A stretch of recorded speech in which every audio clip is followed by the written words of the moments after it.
Cinema release ആവുന്നവരെ സിനിമയും ഞാനും ഉണ്ടാവട്ടെ. എൻ്റെ ഏറ്റവും വലിയ നഷ്ടം അനശ്വരമായിട്ടുള്ള സൗഹൃദം ഞാൻ ഇപ്പോൾ പറയാം. കാരണം എന്ന് വെച്ചാൽ നമ്മളിപ്പോഴും ഞാൻ പറയാം, ഇപ്പോഴും ഈ സിനിമയിൽ അവസാനം ഒരു നിർമ്മാതാവും സംവിധായകനും മാത്രമേ ഉള്ളൂ. അപ്പം പ്രകാശ് പറഞ്ഞു, നമ്മൾ രണ്ടുപേരും മാത്രമേ ഉള്ളൂ, വേറെ ആർക്കും ഇതിൽ താല്പര്യമില്ല, നമ്മൾ ആർക്ക് വേണ്ടി ഇത് ചെയ്യണം. ഈ പറയും പോലെ അവസാനം ഇതിലാരാ ബാധിക്കപ്പെടുന്നത്? അനശ്വര വരുന്നില്ല എന്ന് കേട്ടപ്പോൾ ഞാൻ ബോധം കെട്ട് വീടില്ല. മനസ്സിലായില്ലേ? എനിക്ക് ബോധക്ഷയമൊന്നും വന്നിട്ടില്ല. പോലെ ഒരു സീനിയറായ സിനിമയ്ക്ക് വേണ്ടി ഇങ്ങനെ യാചിക്കുന്ന നിലയിലേക്ക് പോണ ആദ്യ സംഭവം 19-20 വയസ്സുള്ള കൊച്ചാണ്. ആ കുട്ടിക്ക് ഇത്രമാത്രം ഇത്ര വലിയ സൗഹൃദങ്ങളാണ് പൊളിഞ്ഞു പോയത്. അതിൻ്റെ തലേദിവസം ഒരുപാട് വിളിച്ച് പലരും ഭയങ്കരമായിട്ട് പ്രഷർ ചെയ്തു. നിങ്ങൾ അതിനകത്ത് റെസ്പോണ്ട് ചെയ്യണം, ഒരു കുട്ടിയുടെ ഭാവിയാണ്, അങ്ങനെയാണ്. അനശ്വര ഒരു വോയിസ് നോട്ട് ഇട്ടു. അനശ്വര അമ്മ എന്നെ നേരിട്ട് വിളിച്ചു. ഒന്നും എഡിറ്റ് ചെയ്യില്ല, ഞാൻ എടുക്കുന്ന ഒന്നും എഡിറ്റ് ചെയ്ത് ഇന്നുവരെ ചെയ്തിട്ടുമില്ല. അത് മലയാള സിനിമയിൽ ഇപ്പോഴും ഇനി അങ്ങോട്ട് ഇങ്ങനെ ആയിരിക്കാം കൂടുതൽ കാണാൻ പോകുന്നത്. അത് പിന്നീട് അനശ്വരയുടെ അമ്മ പറഞ്ഞു, വളരെ ഇമോഷണൽ ആയിട്ടൊക്കെ പറഞ്ഞു. ഞാൻ പറഞ്ഞതിൽ 100% അതൊക്കെ ഞാൻ പറഞ്ഞില്ലെങ്കിൽ ഞാനൊരു മനുഷ്യനല്ല. എനിക്ക് പതുക്കെ വന്നിട്ട് സീക്രട്ടാണ്. ഞാൻ ചോദിച്ചു, എന്താ കാര്യം സാറേ? ആര് സഹകരിച്ചില്ലെങ്കിൽ ഞാൻ ഈ പടം തീർത്തിട്ട് പോകത്തുള്ളൂ കേട്ടോ. ഞാൻ പറഞ്ഞില്ലേ, ഒരു സീനിയർ ഇത്രയും വർഷത്തൊരു എക്സ്പീരിയൻസ് വെച്ചിട്ട് സിനിമയിൽ ഇരിക്കുമ്പോൾ എനിക്ക് ഇങ്ങനെയൊക്കെ പറയാൻ ഭയങ്കര ചമ്മലാണ്. ആൾക്കാർക്ക് എപ്പോഴും തമ്മിൽ അടിക്കുന്നതല്ലേ ഇഷ്ടം. നമ്മൾ സൗഹൃദമായിട്ട് ചിരിച്ചുകൊണ്ടിരുന്ന് കഴിഞ്ഞാൽ ആൾക്കാർക്ക് ഇഷ്ടപ്പെടുന്നില്ല. കരഞ്ഞുകൊണ്ടിരുന്ന് കഴിഞ്ഞാൽ അയ്യോ കഷ്ടമെന്ന് പറഞ്ഞിട്ട് മനസ്സിൽ സന്തോഷം. പക്ഷേ ഈ ഒരു ചോദ്യത്തിന് ആ കുട്ടിയുടെ നിന്നോ എൻ്റെ മാനേജറിനോ എൻ്റെ അമ്മയുടെ നിന്നോ വ്യക്തമായ ഒരു ആൻസർ കിട്ടിയിട്ടില്ല. അതുകൊണ്ട് അനശ്വരം മാറിയിരിക്കുന്നതുകൊണ്ട് അനശ്വരെ തെറ്റു പറയാൻ പറ്റും. നമുക്ക് അവിടെ നിർത്താം. വാട്സാപ്പ് വഴി ഇംഗ്ലീഷ് പഠിക്കാൻ ഇംഗ്ലീഷ് കഫേ ഉള്ളപ്പോൾ ഇംഗ്ലീഷ് ഒരു വിഷയമേ അല്ല. English cafe, we present you the perfect English. WhatsApp now 9633388575.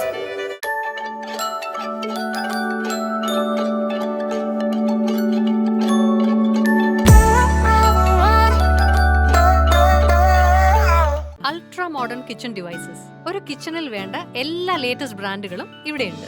ലോകോത്തര ബ്രാൻഡുകൾ, original products, wide range. MyG future. നമസ്കാരം. പുത്തൻ സിനിമയുടെ വിശേഷങ്ങൾ പങ്കുവയ്ക്കാൻ രണ്ട് അതിഥികളാണ്. രണ്ടുപേർക്കും സ്വാഗതം. നമസ്കാരം. Mister and missus Bachelor. സാധാരണ നമ്മൾ ഇന്റർവ്യൂ ചെയ്യുമ്പം അതിൻ്റെ ആക്ടേഴ്സാണ്, പക്ഷേ ഇത് നേരെ തിരിച്ച് പ്രൊഡ്യൂസറും ഡയറക്ടറുമാണ്. പക്ഷെ നിങ്ങൾ തന്നെയാണ് വരേണ്ടത്, നിങ്ങൾക്കാണ് പറയാനുള്ളത്. ആദ്യമായിട്ടാണ് ഒരാൾ പറഞ്ഞ് കേൾക്കണം. അങ്ങനെ ആദ്യമായിട്ടാണ് പറഞ്ഞ് കേൾക്കുന്നത്. അതല്ലേ, സാധാരണ സെലിബ്രിറ്റീസ് വരുന്നതാണ് അതിന്റെ ഒരു പൊലിപ്പ്, ഒരു ആഘോഷവും ഒരു പഞ്ചും. പക്ഷെ ഇത് നിങ്ങളെ വെച്ച് നമുക്ക് പഞ്ചാക്കി എടുക്കണമല്ലോ. സിനിമ പ്രേക്ഷകരിലേക്ക് എത്തിക്കുക എന്നുള്ള നമ്മുടെ ലക്ഷ്യം അല്ലേ? ശരിയാണ്. അപ്പൊ ഒത്തിരി കാത്തിരിപ്പിന് ശേഷം ഒത്തിരി വിവാദങ്ങൾക്കൊടുവിൽ മെയ് 9 സിനിമ വരുവാണ്. അതെ അല്ലേ? ഡയറക്ടറും പ്രൊഡ്യൂസറുമാണ് എന്നോടൊപ്പം ഉള്ളത്. എന്താണ് ഈ സിനിമ പറഞ്ഞു വെക്കുന്നത്?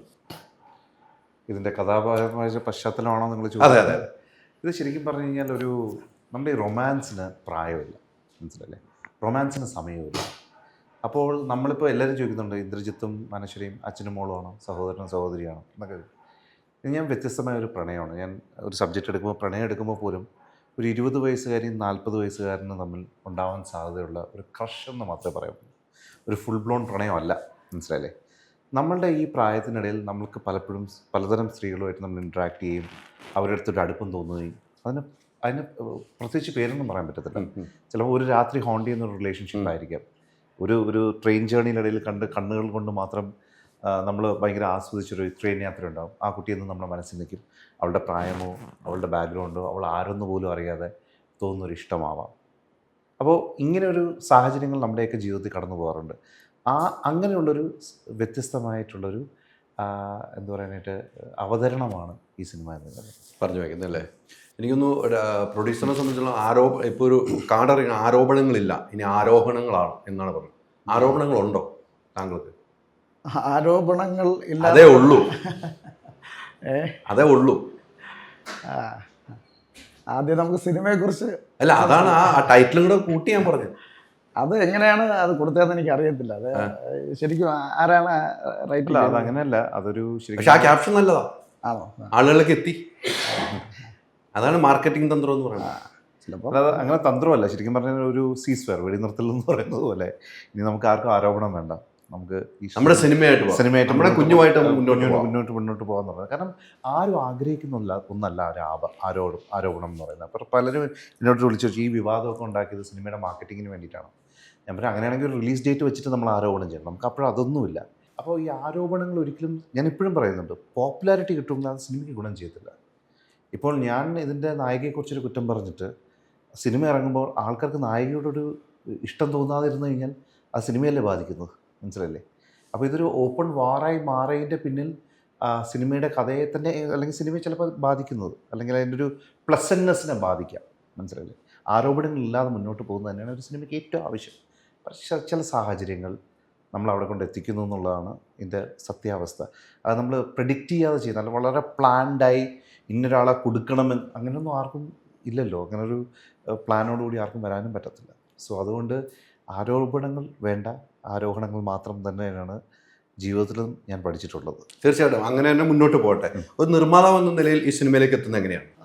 ഞാൻ ഈ പ്രോജക്റ്റിൽ ആദ്യം ശരിക്കും ഇല്ലായിരുന്നു. പ്രൊഡ്യൂസർ എന്ന നിലയിൽ ദീപുമായിട്ട് ചേർന്ന് ആദ്യം ഒരു ഫിലിം ചെയ്തു.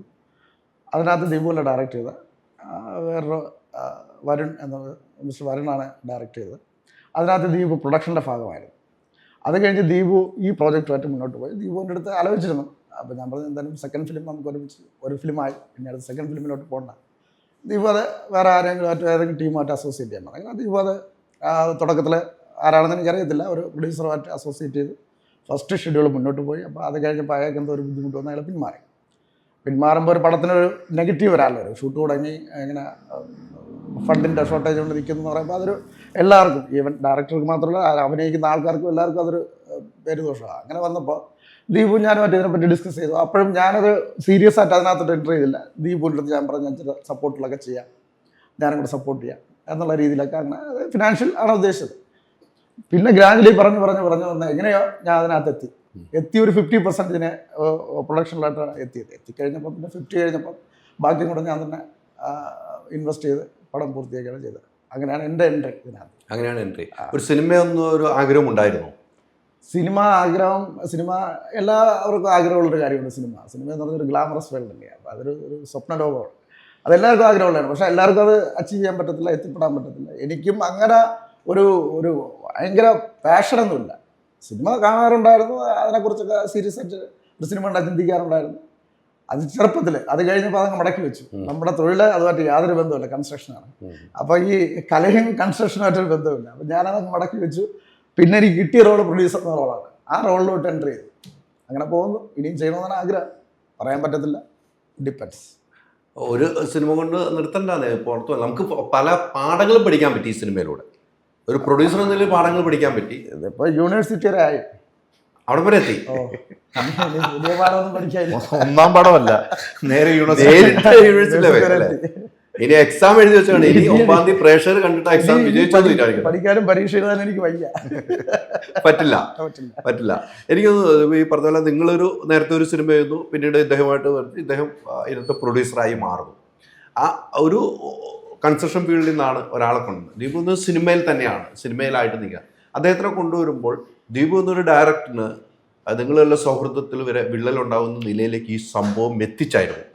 എനിക്ക് തോന്നിയതാണ് പേഴ്സണലി, ഞാൻ ഇതിൻ്റെ വാർത്തകളൊക്കെ ചെയ്ത് അങ്ങനെ ഇവർ എത്തുന്ന നിലയിലേക്ക് എത്തിയായിരുന്നു. പക്ഷെ അതിൽ നിങ്ങൾക്ക് രണ്ടുപേർക്കും വേദന ഉണ്ടായിട്ടുണ്ടാവും. രണ്ടുപേർക്കും നമ്മളായിട്ട് ഒരാൾ വരുന്നു, നിങ്ങളെ ഒരു വിശ്വസിക്കുന്നു, ആർട്ടിസ്റ്റുകൾ ഇങ്ങനെ ചെയ്യുന്നു. ആ ഒരു വേദന ദീപു എങ്ങനെയാണ് ഇദ്ദേഹമായിട്ട് ഷെയർ ചെയ്തത്? അല്ല, പ്രകാശൻ ഞാനുമായിട്ട് യാതൊരു വിധമായിട്ടുള്ള ഈ പറയുമ്പോൾ മിസ്അണ്ടർസ്റ്റാൻഡിങ്ങും ഇല്ലായിരുന്നു. അത് ആദ്യം മൂലം അങ്ങനെയാണ്. പക്ഷേ തീരുമാനങ്ങളിൽ ഇപ്പോൾ ഞാൻ അനശ്വര വിഷയത്തിൽ ഞാനൊരു പ്രസ്താവനയ്ക്ക് പോകുന്നതിന് മുമ്പ് ഞാൻ പ്രകാശനെ വിളിച്ച് അറിയിച്ചിട്ടുണ്ടായിരുന്നു. ഒരു രക്ഷയില്ല, ഞങ്ങൾ പ്രസ്താവനയ്ക്ക് പോവുകയാണ്. പക്ഷേ അതിന് പ്രകാശിൻ്റെ സ്റ്റാൻഡ് ഉണ്ടായിരുന്നു. അതൊരിക്കലും എനിക്ക് ക്വസ്റ്റ്യൻ ചെയ്യാൻ പറ്റത്തില്ല, മനസ്സിലല്ലേ? ഞാനെന്ന ഡയറക്ടർ എന്നുള്ള രീതിയിൽ പല കാര്യങ്ങളിലും എനിക്ക് കാരണം ഈ സിനിമ പ്രകാശ് പറഞ്ഞ പോലെ കൺസ്ട്രക്ഷനിൽ നിന്ന് തന്നെ വരുന്നതുകൊണ്ട് ഈ സിനിമയുടെ ഒരു ടോട്ടാലിറ്റി ഷോൾഡർ ചെയ്തത് ഞാനാണ്. ഇൻ ടേംസ് ഓഫ് പ്രൊഡക്ഷനും എല്ലാ കാര്യങ്ങളുമാണ്. അപ്പം പ്രകാശിനെ പോലത്തെ ഒരു പ്രൊഡ്യൂസറിനെ കിട്ടി നമ്മളിത് ഫീൽഡിലേക്ക് കൊണ്ടുവന്നിട്ട് ഇത് ആ രീതിയിലേക്ക് എനിക്ക് തിയേറ്ററിൽ അല്ലെങ്കിൽ എത്തിക്കേണ്ടടുത്ത് എത്തിക്കാൻ പറ്റാത്തതിൻ്റെ ഒരവസ്ഥയിൽ നിന്നാണ് പല വിവാദങ്ങളും വരുന്നത്, മനസ്സിലായില്ലേ? കാരണം എനിക്ക് വ്യക്തമായിട്ട് അറിയാം എന്നെ സഹായിക്കാൻ വന്നൊരു പ്രൊഡ്യൂസറാണെന്നുള്ളത്. പ്രൊഡ്യൂസർ എന്നും മലയാള സിനിമയ്ക്ക് ഒരു ആവശ്യമാണ്. പ്രൊഡ്യൂസറില്ല ഒന്നും നടക്കത്തില്ല, മനസ്സിലായില്ലേ? എന്ത് പ്രശ്നം ഉണ്ടായിരുന്നാലും ഞാനിപ്പം ഇന്നലെ നമ്മുടെ ഈ സിനിമയുടെ പ്രൊപ്പോഷൻ ഭയങ്കര വീക്കാണെന്ന് പറഞ്ഞിട്ട് കുറച്ച് പേര് എൻ്റെ അടുത്ത് വന്നത് പറഞ്ഞു. ഞാൻ പറഞ്ഞു, ഒരു പ്രൊഡ്യൂസറിന് അറിയാം ഒരു സിനിമ എങ്ങനെ സെല്ല് ചെയ്യണം. അയാളുടെ ബേബിയാണ്, അയാൾക്ക് അറിയാം എനിക്ക് ഇത്ര ചിലവാക്കാൻ പറ്റും. അതിനപ്പുറത്തേക്ക് ഒരു ഡയറക്ടറോ വേറെ ആരും പറഞ്ഞിട്ട് കാര്യമില്ല. ഒരു ഡയറക്ടറിന് ചെയ്യാൻ പറ്റുന്ന ഏറ്റവും ബെസ്റ്റ് ജോലി പ്രൊഡ്യൂസറിനെ സപ്പോർട്ട് ചെയ്ത് ആ പടം കംപ്ലീറ്റ് ചെയ്ത് കൊടുക്കുക എന്നുള്ളതും അതിനുവേണ്ടിയുള്ള പ്രൊമോഷൻ മെറ്റീരിയൽസും ക്രിയേറ്റീവ്സും ആളായിട്ടും എല്ലാം സഹായിക്കും. പക്ഷെ അതിനുശേഷം അദ്ദേഹത്തിൻ്റെ മാത്രം തീരുമാനമാണ്. അതൊരു എക്സ്പീരിയൻസ് ആണ് പുള്ളിക്കാരൻ. അപ്പോൾ ആ തരത്തിൽ നമ്മൾ പലപ്പോഴും സംസാരിക്കാറുണ്ട്. പല പ്രാവശ്യം പ്രകാശിന് ഇതല്ലാത്ത പേഴ്സണൽ റീസൺ കൊണ്ട് ഈ സിനിമ നിർത്തിയിട്ട് പോകേണ്ട അവസ്ഥകൾ വന്നിട്ടുണ്ട്. ഞാൻ പറഞ്ഞില്ലേ, ഇതൊരു എന്നെ സംബന്ധിച്ചിടത്തോളം ഞാൻ ചെയ്യുന്ന ഏറ്റവും ചെറിയ സിനിമയാണിത്. എൻ്റെ ഇതുവരെയുള്ള കരിയറിൽ ഞാൻ ഏറ്റവും ചെറിയ സിനിമ ചെയ്യുന്നത്. പക്ഷേ ഇതിൽ അനുഭവിക്കേണ്ടി വന്ന പ്രശ്നങ്ങൾ എനിക്ക് എന്തുകൊണ്ടെന്ന് അറിയില്ല കേട്ടോ. സമയദോഷം എന്നൊക്കെ പറഞ്ഞാൽ നമ്മൾ വിശ്വസിച്ച് പോകുന്ന സമയം ഇതിൽ എന്തുകൊണ്ടോ പല പ്രശ്നങ്ങളും നമ്മൾ നേരിടേണ്ടി വന്നിട്ടുണ്ട്. അതിപ്പോഴും നേരിട്ടുകൊണ്ടിരിക്കുകയാണ്. അപ്പം ഒരു പരിധിക്കപ്പുറത്തേക്ക് നമുക്ക് എന്താ പറയുന്നത്, നമ്മുടെ വിശ്വാസങ്ങളും നമ്മൾ പ്രതീക്ഷിക്കുന്ന കുറേ കാര്യങ്ങൾ വർക്കൗട്ട് ആവാതെ വരുമ്പോൾ ഉണ്ടാകുന്ന കുറേ വിഷമങ്ങൾ പ്രൊഡ്യൂസറും ഡയറക്ടറും എന്നുള്ള രീതിയിൽ നമ്മൾ രണ്ടിനും ഫേസ് ചെയ്തിട്ടുണ്ട്. പക്ഷേ അപ്പോഴും ഇപ്പോഴും ഈ സിനിമയിൽ അവസാനം ഒരു നിർമ്മാതാവും സംവിധായകനും മാത്രമേ ഉള്ളൂ. അതാണ് വാസ്തവം. കാരണം സംവിധായകൻ എന്നുള്ള രീതിയിൽ നമ്മൾ പേഴ്സണലല്ല, പ്രകാശിൻ്റെ പേഴ്സണൽ ലൈഫല്ല എന്നെ ബാധിക്കുന്നത്. എന്നെ സംബന്ധിക്കുന്നത് ഈ സിനിമയാണ്. എത്ര ചെറിയ സിനിമ എന്തായിരുന്നാലും നമ്മൾ റിലീസ് ചെയ്യുന്നത് നമ്മുടെ കുഞ്ഞാണ്. പ്രകാശിനെ സംബന്ധിച്ച് പ്രകാശ് ഇൻവെസ്റ്റ് ചെയ്ത പൈസയാണ്. അപ്പോൾ ഈ രണ്ട് പേരും കാലം വലുതായിട്ട് ആർക്കും ഈ സിനിമയ്ക്കകത്ത് വലിയൊരു ഇൻവോൾവ്മെൻറ്റ് ഉണ്ടാവില്ല ഒരിക്കലും. അത് 100%. നമ്മളിത് പറയില്ല, നമ്മൾ രണ്ടുപേരും ഇരിക്കുന്നതാണ് ശരിക്കും വാസ്തവം. ബാക്കി കാണുന്ന ആർട്ടിസ്റ്റുകളൊക്കെ വന്നിരുന്ന ഒരു വലിയ സെലിബ്രിറ്റി ഇൻ്റർവ്യൂ എന്ന് പറയുന്നത് റിയാലിറ്റി ആണോ എന്ന് ഞാൻ ഇപ്പം ചിന്തിക്കാറുണ്ട്. വാസ്തവത്തിൽ ഇവർ രണ്ടുപേരും മാത്രമേ കാണത്തുള്ളൂ അവസാനം വരെ. അല്ല, ഇത് ഇപ്പോൾ പറഞ്ഞു വരുമ്പോൾ ദ്വീപ് പുറത്ത് വരുമ്പോൾ നല്ല നല്ല സിനിമകളുടെ ഭാഗമായിട്ട് പറഞ്ഞത് ശരിയാണ്. അവസാനം വരുന്ന ഒരു സംവിധായകനും ഒരു നിർമ്മാതാവും പിന്നെ ഡിസ്ട്രിബ്യൂട്ടറും കാണും. സിനിമ തന്നെയാണ് ഈ പടത്തിൽ. അപ്പോൾ അദ്ദേഹം തന്നെയാണ് അതും. സിനിമ തീരുന്നവരെ അതാണ്. ഇത് തുടക്കം മുതൽ അവസാനം ഇപ്പോഴും നിങ്ങൾ മാത്രമായി മാറി അല്ലേ? അത് മലയാള സിനിമയിൽ ഇപ്പോഴും ഇനി അങ്ങോട്ട് ഇങ്ങനെ ആയിരിക്കാം കൂടുതൽ കാണാൻ പോകുന്നത്. കാരണം ഒന്നാമത്തെ കാര്യം, ആർട്ടിസ്റ്റിനെ കാണേണ്ട രീതിയിൽ ഞാൻ പറഞ്ഞ ആർട്ടിസ്റ്റിൻ്റെ കുറ്റമൊന്നുമല്ല, തെറ്റൊന്നും ഞാൻ പറയുന്നില്ല. ഇത് ഓരോ സാഹചര്യങ്ങളാണ്. പക്ഷേ എങ്കിലും പണ്ടത്തെ ഞാൻ പറയില്ലേ, നമ്മുടെ പണ്ടത്തെ കാര്യം എടുത്ത് പറയല്ല, ആ ഒരു കോർഡിനേഷനൊക്കെ എവിടെയൊക്കെ നഷ്ടപ്പെട്ടുകൊണ്ടിരിക്കുകയാണ്. ഇത് ഞാൻ പറഞ്ഞ കോർഡിനേഷൻ എന്ന് പറഞ്ഞാൽ അപ്പം ഷൂട്ട് ചെയ്ത് അപ്പം തന്നെ എല്ലാം കൂടി ചെയ്ത് പാക്കേജ് ആയിട്ട് വിട്ടില്ലെങ്കിൽ ഇത് പിന്നെ ഒരു ഡയറക്ടറിൻ്റെയും പ്രൊഡ്യൂസറിൻ്റെയും മാത്രം ബാധ്യതയാവുകയാണ്. അവരെ സംബന്ധിച്ചിടത്തോളം ഒരു വർഷം നിങ്ങൾ വെയിറ്റ് ചെയ്തു, എന്ത് കാര്യം കൊണ്ട് നിങ്ങൾ വെയിറ്റ് ചെയ്തു, നിങ്ങൾ ഇത്രയും നാൾ എന്തുകൊണ്ട് സിനിമ കംപ്ലീറ്റ് ചെയ്യാൻ താമസിച്ചു എന്നുള്ള നമ്മുടെ വിഷയങ്ങളെക്കുറിച്ച് അവർക്ക് ബോധവടല്ല. അവർക്ക് അടുത്തടുത്ത സിനിമകളുണ്ട്. ഒരു സംവിധായകന് ഒരു വർഷം, അല്ലെങ്കിൽ ഒരു പ്രൊഡ്യൂസറിന് ഒരു വർഷം, അല്ലെങ്കിൽ 2 വർഷത്തിൽ ഒരു സിനിമ എന്നൊക്കെ പറഞ്ഞാൽ ഇന്നത്തെ കാലത്ത് മാക്സിമമാണ്. അവരെ സംബന്ധിച്ചിടത്തോളം 10-17 ടെക്നീഷ്യൻസ് ആണെങ്കിലും ആർട്ടിസ്റ്റ് ആണെങ്കിലും 10-17 സിനിമ അടുത്ത ഇങ്ങനെ നിൽക്കുന്നുണ്ട് വരിയായിട്ട്. അപ്പോൾ അവരെ ബാധിക്കില്ല. അപ്പം അവരുടെ തെറ്റൊന്നും ഞാൻ പറയുന്നില്ല. അപ്പം അനശ്വരയുടെ കേസ് അനശ്വരയുടെ തെറ്റൊന്നും ഞാൻ പറയുന്നില്ല. കാരണം നമ്മുടെ സിനിമ 2023 ജൂലൈയിൽ എന്തോ തുടങ്ങിയ സിനിമയാണ്. അതിൻ്റെ പാർട്ടായിട്ട് പല കാര്യങ്ങളും കൊണ്ട് പല ഷെഡ്യൂൾസിലായിട്ട് പോയിട്ടിരുന്നു. അവർ അപ്പോഴത്തേക്ക് ഏകദേശം 8-9 പടം ചെയ്ത് കഴിഞ്ഞു. അപ്പോൾ ഒരു ഡിസ്കണക്റ്റ് നാച്ചുറലി ഉണ്ടാവും. ആ ഡിസ്കണക്റ്റ് ആയിരിക്കാം നമ്മുടെ ഇതിലേക്ക് വന്നത്. സോ അത് ഞാൻ പറയാം. പിന്നെ ഒരിക്കലും ഒരു റിലേഷൻഷിപ്പ് തെറ്റിക്കഴിഞ്ഞാൽ പിന്നെ വീണ്ടും കൊണ്ടുവന്ന് നമ്മൾ നിർബന്ധിച്ച് ഓരോ കാര്യങ്ങൾ ചെയ്യുന്നതിലും ഒരു പരിമിതിയുണ്ടല്ലേ? ഉണ്ട്, തീർച്ചയായിട്ടും. എനിക്ക് തോന്നുന്നു നിർമ്മാതാവ് എന്ന നിലയിൽ താങ്കളും പരാതിപ്പെട്ടിട്ടുണ്ട്, നിർമ്മാതാക്കളുടെ സംഘടനയിൽ പരാതിപ്പെട്ടിട്ടുണ്ട്, ഡയറക്ടർ എന്ന നിലയിൽ ഫെഫ്കയിൽ പരാതിപ്പെട്ടിട്ടുണ്ട്. അത് അമ്മയിലേക്ക് വിളിച്ചു വരുത്തി ഒരു ചർച്ച ചെയ്ത് ഇതെല്ലാം പരിഹരിച്ച് ഇനി ഒരുമിച്ച് പോകുമെന്നുള്ള ഒരു പ്രസ്താവന വരെ വന്നതാണ്. സംയുക്തമായ ഒരു പ്രസ്താവന വന്ന അമ്മയെന്ന് വരെയാണ് റിലീസ് ഇറക്കി പ്രശ്നങ്ങൾ പരിഹരിച്ച് ഞാൻ വാർത്ത ചെയ്ത ആളാണ്. പിന്നെയും വീണ്ടും ഇത്തരം ഒരു വിവാദങ്ങളിലേക്ക് വീണ്ടും പോകുന്നു. വിവാദങ്ങൾ നിങ്ങളായിട്ടുണ്ടാക്കിയിട്ടില്ല, ആരും ഉണ്ടാക്കിയിട്ടില്ല വിവാദങ്ങൾ. പക്ഷെ വീണ്ടും നിങ്ങളുടെ പോസ്റ്ററുകൾ ഇറങ്ങുന്നു, അത് ഷെയർ ചെയ്യാത്തൊരവസ്ഥ വരുന്നു. അത് ഒരു ഡയറക്ടർ എന്ന നിലയ്ക്ക് താങ്കൾക്ക് വേദന ഉണ്ടാകുന്നു. പക്ഷെ അതിനും കൂടുതൽ പൈസ മുടക്കിയ ആളാണ്, പൈസയാണല്ലോ ഇതിനകത്തെല്ലാം. അദ്ദേഹത്തിന് അതിനും വലിയൊരു വേദന ഉണ്ടാകുന്നു. അല്ല, അതിന് പ്രകാശ് എന്നോട് ഇന്ന് രാവിലെ വളരെ വിഷമമായിട്ട്, എനിക്ക് ഭയങ്കര വിഷമം തോന്നി കേട്ടോ. ശരിക്കും പറഞ്ഞാൽ പുള്ളിക്കാരൻ എന്നോട് ചോദിച്ചു, ഇപ്പോൾ നമ്മൾ ആർക്ക് വേണ്ടിയാണ് സിനിമ ചെയ്യുന്നത്? ഞാൻ ചെന്ന് പറഞ്ഞു, പ്രകാശ് കുറച്ച് പോസ്റ്റേഴ്സും കൂടെ ഇറങ്ങണം, കുറച്ച് ബാനേഴ്സും കൂടെ ഇറങ്ങണം. അപ്പം പ്രകാശ് പറഞ്ഞു, നമ്മൾ രണ്ടുപേരും മാത്രമേ ഉള്ളൂ, വേറെ ആർക്കും ഇതിൽ താല്പര്യമില്ല, നമ്മൾ ആർക്ക് വേണ്ടി ഇത് ചെയ്യണം എന്നുള്ള അവസ്ഥ വരെ പാവം ചെന്ന് മനസ്സിലായില്ലേ? അപ്പം അതൊക്കെ നമുക്കൊരിക്കലും എന്ത് പറയാനായിട്ട് എനിക്കതിന് ഉത്തരവില്ല. പിന്നെ അനശ്വരയുടെ കാര്യമാണ് പറയുന്നത്. അനശ്വര പറഞ്ഞിരിക്കുന്ന റീസൺ പുള്ളിക്കാരി ഹോസ്പിറ്റലിൽ അഡ്മിറ്റഡാണ്. എന്തോ കണ്ണിനെന്തോ 20 ദിവസത്തെ ട്രീറ്റ്മെൻറ്റ് വേണം, കണ്ണ് തുറക്കാൻ പറ്റില്ല എന്നുള്ള സംഭവം. അതിനൊന്നും നമുക്കൊന്നും പറയാൻ പറ്റത്തില്ല. കാരണം പുള്ളിക്കാരി സുഖം പ്രാപിക്കട്ടെ. നമ്മുടെ കൂടെ വളരെയധികം ആ ഷൂട്ട് സമയത്ത് സഹകരിച്ച ഒരു കുട്ടിയാണ്. അങ്ങനൊരു വയ്യായ്ക ഉണ്ടെങ്കിൽ നമുക്കതിന് അത് ഇതുകൊണ്ടാണെന്ന് നമുക്ക് പറയാൻ പറ്റില്ലല്ലോ. പറയാൻ പറ്റില്ല. നിർബാധിൻ്റെ അടുത്ത് തന്നെ ഞാൻ ഇതേ ചോദ്യം ചോദിക്കുന്നത്, പല കംപ്ലൈൻറ്റുകളുമായിട്ട് താങ്കളും പോയി. ഇപ്പോൾ സിനിമ റിലീസിന് ഒരുങ്ങിയിരിക്കുകയാണ്. ഇപ്പോൾ ഈ പറഞ്ഞ നിങ്ങൾ രണ്ടുപേരുമായി ഇപ്പം ഇന്ന് രാവിലെ സംസാരിച്ചു, എന്തിന് നമ്മളിതിന് പോസ്റ്റർ ഇറക്കണം, നമ്മളിതിന് എങ്ങനെ ഓഡിയൻസ് വെക്കണം, എങ്ങനെ ഒന്നും നമ്മൾ ചെയ്യാൻ പോലും മനസ്സനുവദിക്കുന്നില്ല നിർമ്മാതാവിന്. പക്ഷെ നമ്മുടെ കുഞ്ഞാണ്, നമുക്ക് വളർത്തിയേ പറ്റുള്ളൂ എന്നൊരു ചിന്താഗതി താങ്കളുടെ മനസ്സിലുണ്ടാവും. പക്ഷെ താങ്കൾ വലിയ ഒരു മടുപ്പിലേക്ക് പോയി അല്ലേ? മടുപ്പിലേക്ക് പോയെന്ന് പറഞ്ഞാൽ 100% പോയി. ഒരു ഘട്ടത്തിൽ ഈ സിനിമ പൂർത്തിയായി സെൻസർ കഴിഞ്ഞിരുന്നിട്ട് പോലും ഈ സിനിമ റിലീസ് പോലും ചെയ്യേണ്ടെന്ന് കരുതി ഞാനിത് വിട്ടുകളഞ്ഞാണ്. ഈ ഇൻവെസ്റ്റ്മെൻറ്റ് വരെ വിട്ടുകളഞ്ഞതാണ്. പിന്നീട് അതിൻ്റെ ഒരു താല്പര്യത്തോടുകൂടി എല്ലാവരും കൂടെ വന്നു. ഒരു 6-7 മാസങ്ങൾക്ക് ശേഷം ഓഗസ്റ്റിൽ തീരുമാനിച്ചതാണ്. അത് കഴിഞ്ഞ് എല്ലാവരും കൂടെ വന്ന് സംസാരിച്ചു. വീണ്ടും ഞാൻ ആ ഒരു പോസിറ്റീവ് ആ സ്പിരിറ്റിൽ വീണ്ടും വന്ന് ഏതൊക്കെ രീതിയിൽ നോക്കിയാലും ഈ സിനിമയെ ബാധിക്കുന്ന ഒരുപാട് കാര്യങ്ങളുണ്ട്. ഞാൻ വളരെയധികം സപ്പോർട്ട് ചെയ്ത ഒരു ആർട്ടിസ്റ്റാണ് അനശ്വര. കാരണം അപ്പോൾ സംവിധായകൻ എതിര് പറഞ്ഞ പോലെയല്ല, എൻ്റെ സ്റ്റാൻഡ് ഞാൻ ക്ലിയർ ചെയ്തതാണ്, എനിക്ക് അറിയാമെന്നുള്ള കാര്യങ്ങൾ. അപ്പോൾ അതിനകത്ത് അത് കഴിഞ്ഞ് ഈ ഘട്ടത്തിലോട്ട് വന്നപ്പോൾ എനിക്ക് അതിൽ വളരെ, ഇപ്പം ദീപു അത് വളരെ ഒരു ഹ്യൂമാനിറ്റി ലെവലിലൊക്കെ സംസാരിച്ചെങ്കിലും എൻ്റെ അഭിപ്രായത്തിൽ അത് എനിക്കിത് നേരത്തെ തന്നെ ഫീൽ ചെയ്തു.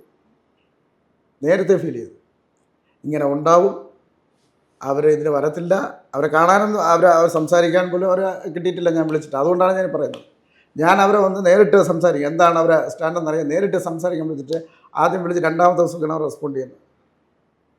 അപ്പോൾ എനിക്ക് മനസ്സിലായി അത് എൻ്റെ അഭിപ്രായത്തിൽ ഇതിപ്പം വിവാദമായാലും എന്തായാലും ഇത് പ്ലാൻഡ് ആയിട്ടാണ് എനിക്ക് തോന്നുന്നത്, വളരെ പ്ലാൻഡ് ആയിട്ടാണ് എനിക്ക് നേരത്തെ തോന്നി. ഈ സിനിമയുടെ പ്രൊമോഷൻസിനെ ബാധിക്കണം, ഈ സിനിമ ഇറങ്ങരുത്. അപ്പോൾ എങ്ങനെയെങ്കിലും ഇറങ്ങുന്ന ഘട്ടം വന്നു, നമ്മൾ ഏത് രീതിയിലാണ് സിനിമ ഇറക്കുന്ന ഘട്ടം വന്നു. അപ്പോൾ അതിൻ്റെ എങ്ങനെയൊക്കെ ആ സിനിമയെ ബാക്കിലോട്ട് പിടിച്ച് വലിക്കാമോ അതിനൊക്കെ വളരെ ഒരു ഫോക്കസ് ആയിട്ട് ഒരു ടീം പ്രവർത്തിച്ച പോലെയാണ് എനിക്ക് തോന്നുന്നത്. കാരണം ആ രീതിയിലാണത് മുന്നോട്ട് പോകുന്നത്. അതുകൊണ്ട് ഞാൻ വളരെ മടുപ്പോടെ തന്നെ സംവിധാനം എന്ന് പറഞ്ഞ് അതങ്ങ് നടക്കട്ടെ, സിനിമ റിലീസാവട്ടെ. ഇനി നമ്മൾ എന്ത് ചെയ്തിട്ടാണ് കാര്യം, എന്ത് ചെയ്താലും ഈ രീതിയിലൊക്കെയല്ലേ വരുന്നത്. ആർട്ടിസ്റ്റിൻ്റെ സഹകരണമില്ല.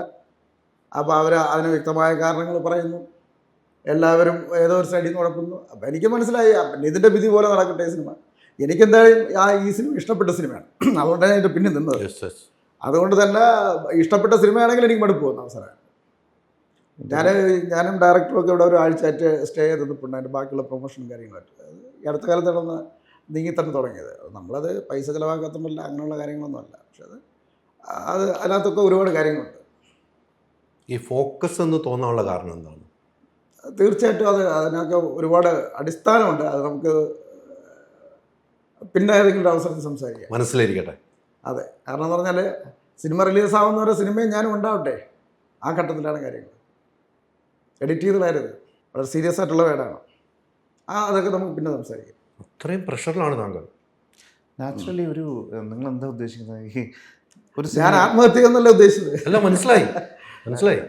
ഈ സിനിമ അല്ലെങ്കിൽ ഞാൻ അതുവരെ ഉണ്ടാവട്ടെ എന്ന് നോക്കട്ടെ, എന്നിട്ട് പിന്നെ സംസാരിക്കാം സിനിമ ഉണ്ടായിട്ട്.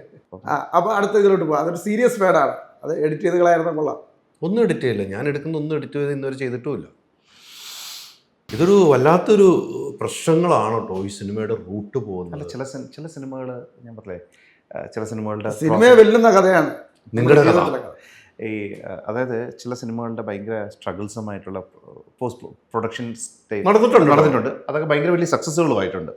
അപ്പം ഞാൻ ഈ പറഞ്ഞില്ലേ, ഈ സിനിമയുടെ പോസിറ്റീവിന് ഞാൻ പറഞ്ഞ ആക്ടേഴ്സോ അല്ല അതിൽ ആക്ടേഴ്സ് ഇൻ്റർവ്യൂവിന് വരാത്തതൊന്നും അല്ലല്ലോ സിനിമയുടെ വിജയത്തിൻ്റെ കാര്യം. ഫസ്റ്റ് ഷോ കണ്ട് പടം ജനത്തിന് ഇഷ്ടമായി കഴിഞ്ഞാൽ പടം ജനങ്ങളാണ് വിജയിപ്പിക്കേണ്ടത്.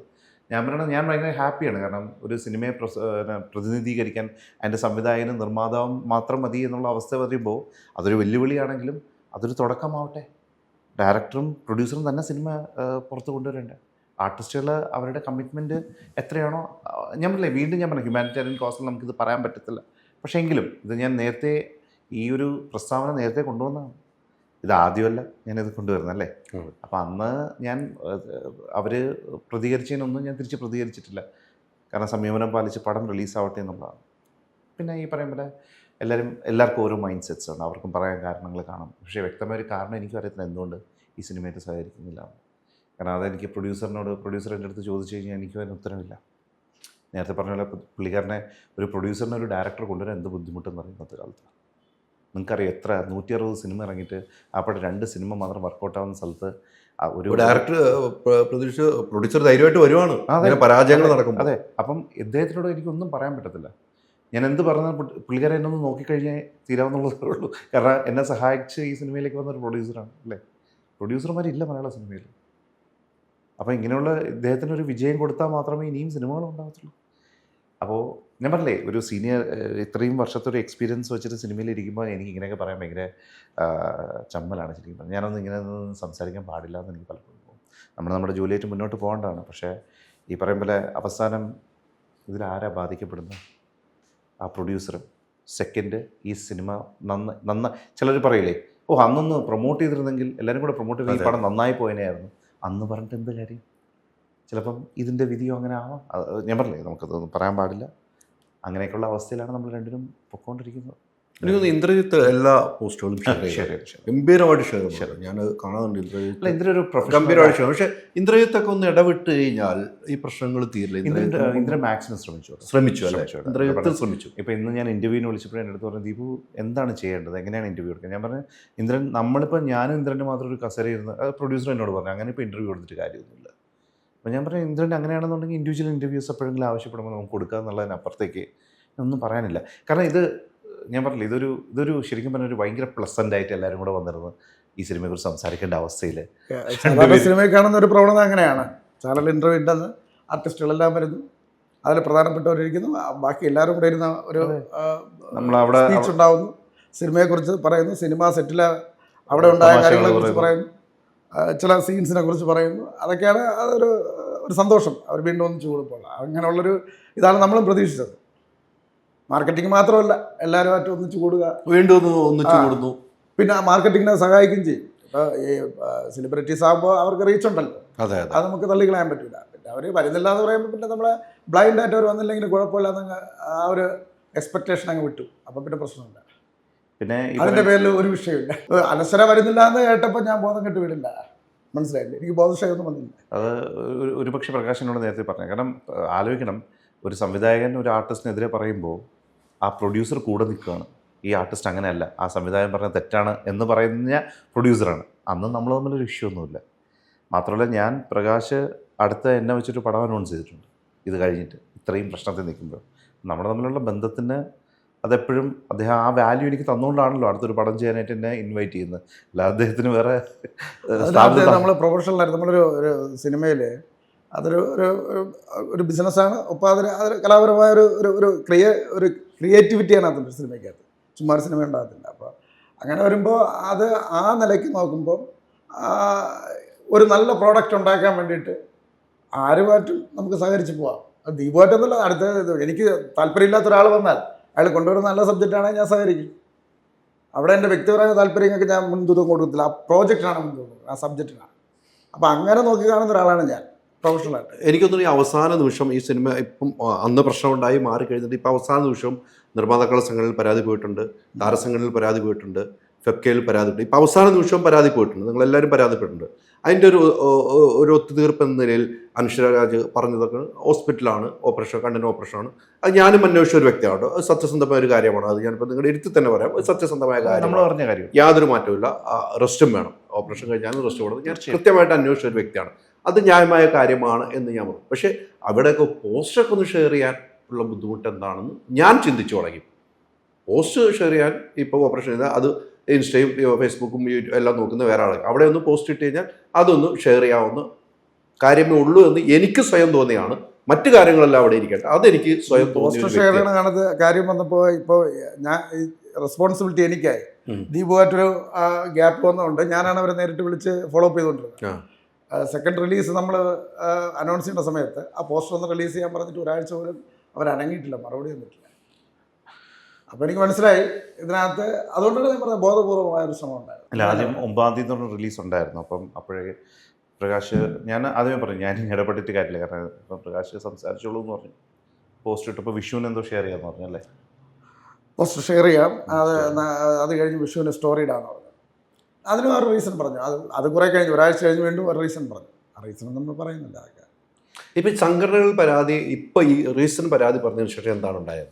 അല്ല, അതൊരു ഹ്യൂമാനിറ്റേറിയൻ, ഞാൻ പറഞ്ഞില്ലേ, ഇപ്പം നമ്മൾ അന്വേഷിച്ച കാര്യമാണ്. ആ കുട്ടിക്ക് നമ്മൾ കൂടുതൽ അല്ല, നിങ്ങൾ ആവശ്യപ്പെട്ട ഒരു പോസ്റ്റെങ്കിലും ഷെയർ ചെയ്യണമെന്നല്ലേ? അല്ല, അതിലെന്താണ് ഒരു പോസ്റ്റർ ഷെയർ ചെയ്യണമെന്ന് പറഞ്ഞ് നിർമ്മാതാവെന്ന നിലയ്ക്ക് ഞാൻ നേരിട്ട് അവരെ മാനേജറെ വിളിച്ചു. ദീപ്തി എന്നാണ് ആ ലേഡിയുടെ പേര്. അവരെ വിളിച്ചു. അവരുമായിട്ട് നല്ല രീതിയിലാണ് നമ്മുടെ കമ്മ്യൂണിക്കേഷൻ. അവരെ വിളിച്ച് പറഞ്ഞിരുന്നു. അവരത് അഡ്രസ്സ് ചെയ്തു. അവർ ഫാദർ ഹോസ്പിറ്റലിലായിരുന്നു. ഇന്നലെ എന്തോ ഡിസ്ചാർജ് ആയതേ ഉള്ളൂ. ഹോസ്പിറ്റലൈസ്ഡായിരുന്നു ഫാദർ. അപ്പോൾ അവരതെൻ്റെ അടുത്ത് പറഞ്ഞു, ഞാനിങ്ങനെ ഇത്തിരി തിരക്കിലാണ്. അത് കഴിഞ്ഞ് അനശ്വരയുടെ അമ്മയെ നേരിട്ട് ബന്ധപ്പെടാൻ പറഞ്ഞു. പക്ഷേ അവരുടെ റെസ്പോൺസ് വളരെ വളരെ മോശമാണ്. അത് പ്രൊഫഷണലായിട്ട് അത് അവരെങ്ങനെ ബാധിക്കുമെന്ന് അവർ ചിന്തിക്കുന്നില്ല. അത് എന്തോ ആയിക്കോട്ടെ, അത് ഞാൻ അറിയേണ്ട കാര്യമില്ല. പക്ഷേ എന്നെ അത് വളരെയധികം ബാധിച്ചു. ഞാൻ അതിനു വേണ്ടി കോലാഹലങ്ങളൊന്നും ഉണ്ടാക്കിയില്ല. ഞാൻ ഒന്ന് അസോസിയേഷനിലൊന്ന് അഡ്രസ്സ് ചെയ്തു ഇങ്ങനെ ഒരു സംഭവം ഉള്ളത്. അപ്പോൾ എൻ്റെ സുഹൃത്തുക്കൂടെ രാകേഷ് ഏട്ടൻ പറഞ്ഞ് ഞാൻ വിളിച്ച് സംസാരിച്ചിട്ടുണ്ട്, അവർ വരാമെന്നൊക്കെ പറഞ്ഞ് ശ്രമിക്കാമെന്ന് പറഞ്ഞു എന്ന് പറഞ്ഞു. പക്ഷേ എനിക്ക് മനസ്സിലായത് വരത്തില്ല. ഞാൻ പരാതിയായിട്ട് പോവുക, അങ്ങനെ ഒരു പരാതി എടുക്കുക, അത് വീണ്ടും കുഴയുക. സിനിമയെങ്കിലും വിളിച്ചാൽ കാണട്ടെ എന്ന് വിചാരിച്ചു. മനസ്സിലായില്ലേ? സിനിമ പരാജയപ്പെട്ടാലും വിജയിച്ചാലും പരാജയപ്പെട്ട വിജയം എന്നുള്ളൊരു അമിത പ്രതീക്ഷയുടെ ഒന്നുമില്ല. സിനിമ കൊള്ളാം, നല്ല സിനിമയാണ്. നല്ല സിനിമയായിട്ട് അത് ജനങ്ങൾ കൂടെ ഇഷ്ടപ്പെടുകയാണെങ്കിൽ ചിലപ്പോൾ ആ സിനിമ വിജയിക്കും എന്നേ പറയാൻ പറ്റില്ല. അല്ലാതെ എനിക്ക് അതിനകത്ത് ഈ സിനിമ റിലീസായി എനിക്ക് കുറേ കാശ് കിട്ടുമെന്നുള്ള ധാരണയൊന്നുമല്ല ഞാൻ ഇരിക്കുന്നത്. ഞാൻ മനസ്സ് ബ്ലാങ്ക് ആക്കിയാണ് ഇരിക്കുന്നത്. അതുകൊണ്ടാണ് അനശ്വര വരുന്നില്ലെന്ന് പറഞ്ഞപ്പോൾ എനിക്ക് ബോധക്ഷയം വരാൻ. നമ്മളത് പ്രതീക്ഷിച്ചിരിക്കുകയാണ്. അതെ, അത് നേരത്തെ എനിക്കൊരു സൂചന ഉണ്ടായിരുന്നു. എനിക്ക് കുറേ മുമ്പേ മനസ്സിലായി. ഇത് തുടക്കത്തിൽ തന്നെ നിങ്ങൾ രണ്ടും രണ്ട് തട്ടിലേക്കായി എന്നുള്ള വാർത്തയാണ് വന്നത്. ഡയറക്ടർ അല്ല, വാർത്ത വന്നത് ഡയറക്ടർ ഒരു കാര്യം പറഞ്ഞപ്പോൾ ഉടനെ പ്രകാശ് അങ്ങനെയൊന്നും ഉണ്ടായിട്ടില്ല എന്ന് ഒരു സ്റ്റേറ്റ്മെന്റ്. അത് ഈ സബ്ജക്റ്റുമായിട്ട് ബന്ധപ്പെട്ട് മാത്രമാണ്. ഈ സബ്ജക്റ്റ് അല്ല, സിനിമ നടക്കുന്ന സമയത്ത് നമ്മൾ അല്ല, ഈ സബ്ജക്റ്റായിട്ട് ആദ്യം ഉണ്ടാകുന്ന വിവാദത്തിൽ ദീപു പറയുന്ന ഒരു പ്രശ്നമുണ്ടായിരുന്നു. ചാനലുകളൊക്കെ വാർത്ത ചെയ്തു.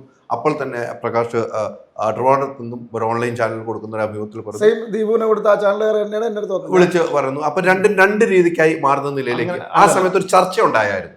ഇല്ല, അതിന് ഞാൻ വളരെ ക്ലിയർ ആയിട്ട് പറഞ്ഞുതരാം. ഇതിൻ്റെ ഞാൻ പറഞ്ഞില്ല, പ്രൊഡക്ഷൻ മുഴുവൻ ഞാനാണ് ഹാൻഡിൽ ചെയ്യുന്നത്.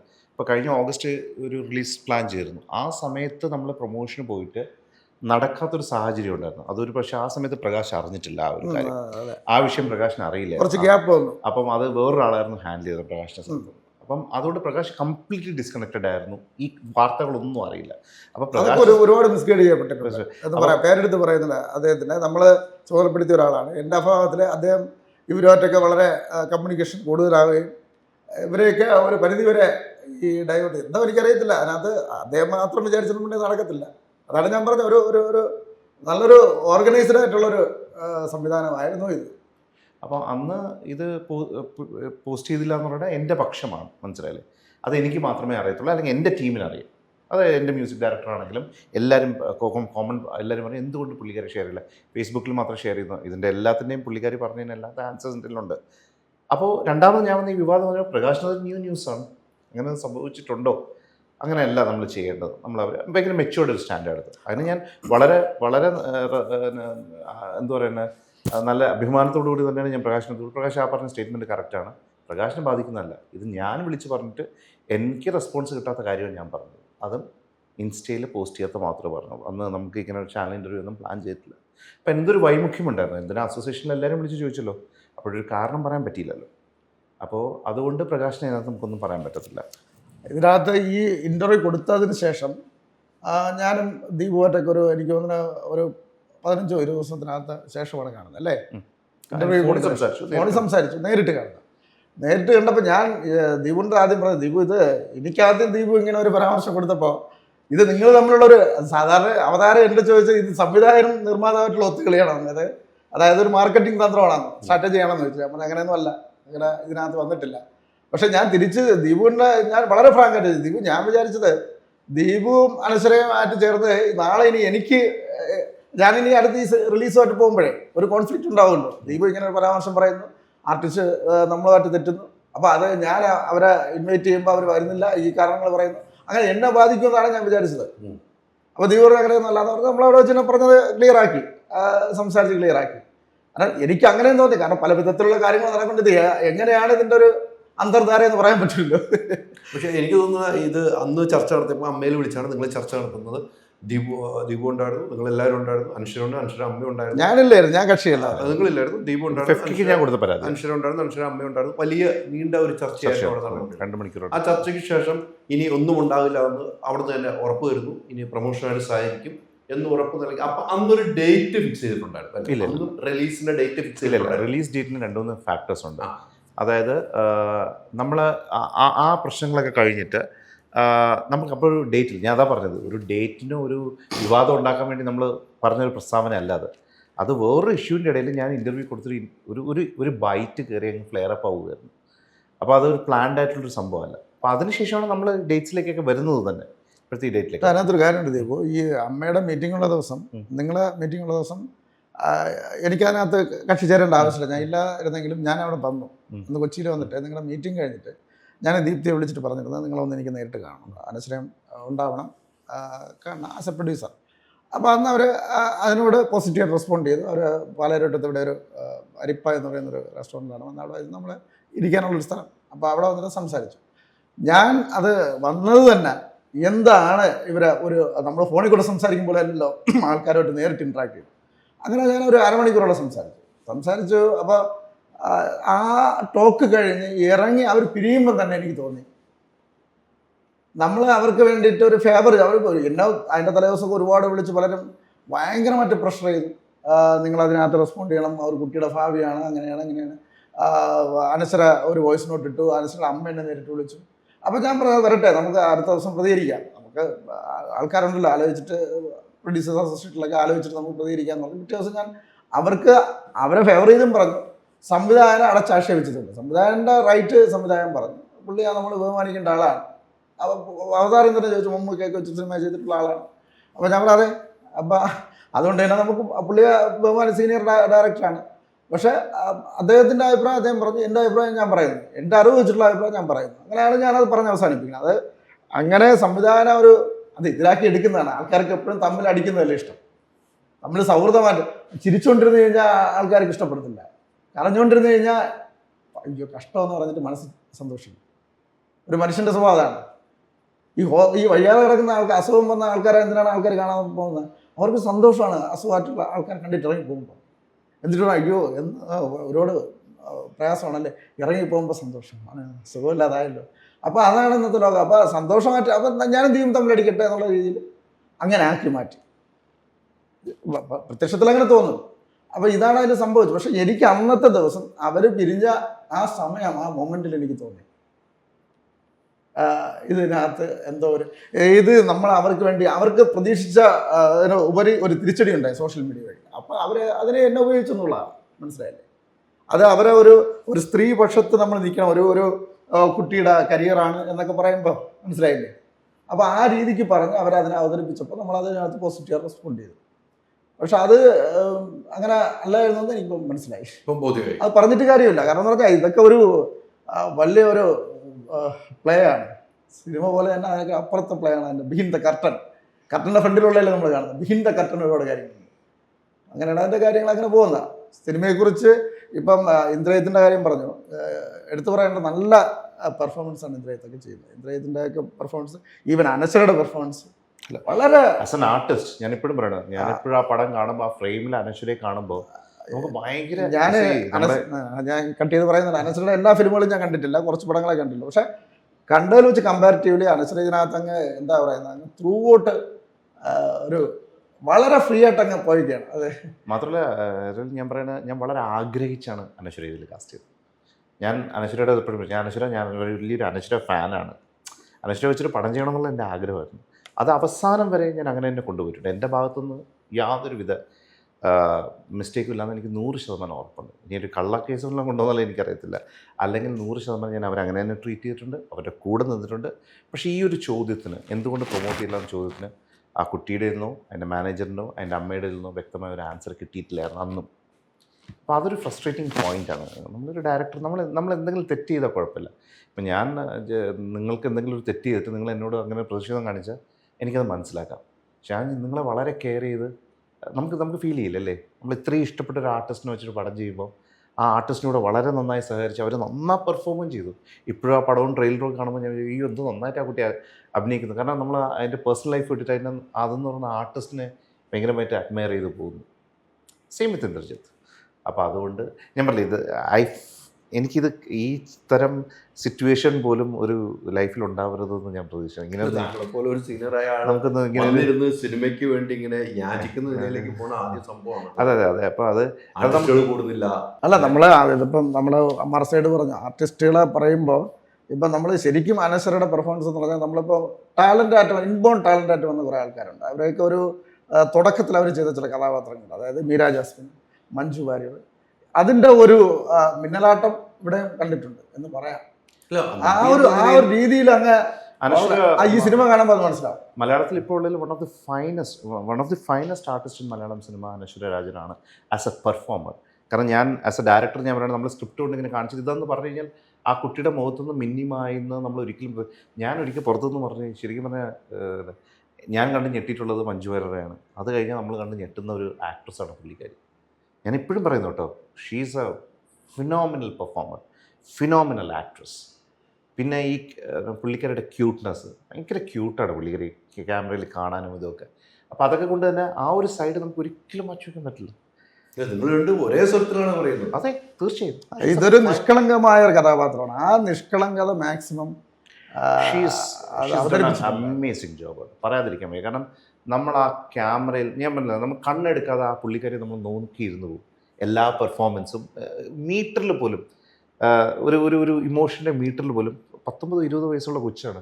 ആ കുട്ടിക്ക് ഇത്രമാത്രം ജീവിതാനുഭവം അവിടെ നിന്ന് കിട്ടിയെന്ന് നമുക്ക് തോന്നിപ്പോകുന്ന രീതിയിലേക്കുള്ള പെർഫോമൻസാണ് പുള്ളിക്കാരുടെ സൈഡിൽ നിന്നുള്ളത്. അതേപോലെ തന്നെ ഇന്ദ്രൻ്റെ പെർഫോമൻസ് എന്ന് പറയുന്നത്, ഞാൻ പല സീക്വൻസ് ഞാൻ ഒക്കൊക്കെ നിങ്ങൾക്ക് എഡിറ്റ് ചെയ്തിടാനുള്ള സീക്വൻസ് ഞാൻ ഷൂട്ടിംഗ് നിർത്തി വെച്ചിട്ടുണ്ട്. ഇന്ദ്ര ഇതല്ല മീറ്റർ, ഇങ്ങനെയല്ല ചെയ്യേണ്ടത്, ഇങ്ങനെയാണ്. അപ്പോൾ ഇന്ദ്രനോട് ഒറ്റ ദീപ് ഇതാണ് എൻ്റെ മീറ്റർ. അപ്പോൾ നമ്മളൊരു ഭയങ്കര ക്രിയേറ്റീവ് കോൺഫ്ലിക്റ്റാണ്. ഞാൻ ഷൂട്ട് നിർത്തി വെച്ച് ക്യാരവാനിൽ പോയി ഞാൻ ഇന്ദ്രനും കൂടെ ഓടക്കാം. ഇന്ദ്ര ഇതെങ്ങനെയല്ല ഇന്ദ്ര ഞാൻ മനസ്സിൽ കണ്ടത്, ദീപ് അതാ ഓക്കെ. അപ്പോൾ നമ്മൾ രണ്ടുപേരും ഈ കോൺഫ്ലിക്റ്റിൻ്റെ ഭാഗമായി ഫോമായി വന്ന ഒരു മീറ്ററുണ്ട്.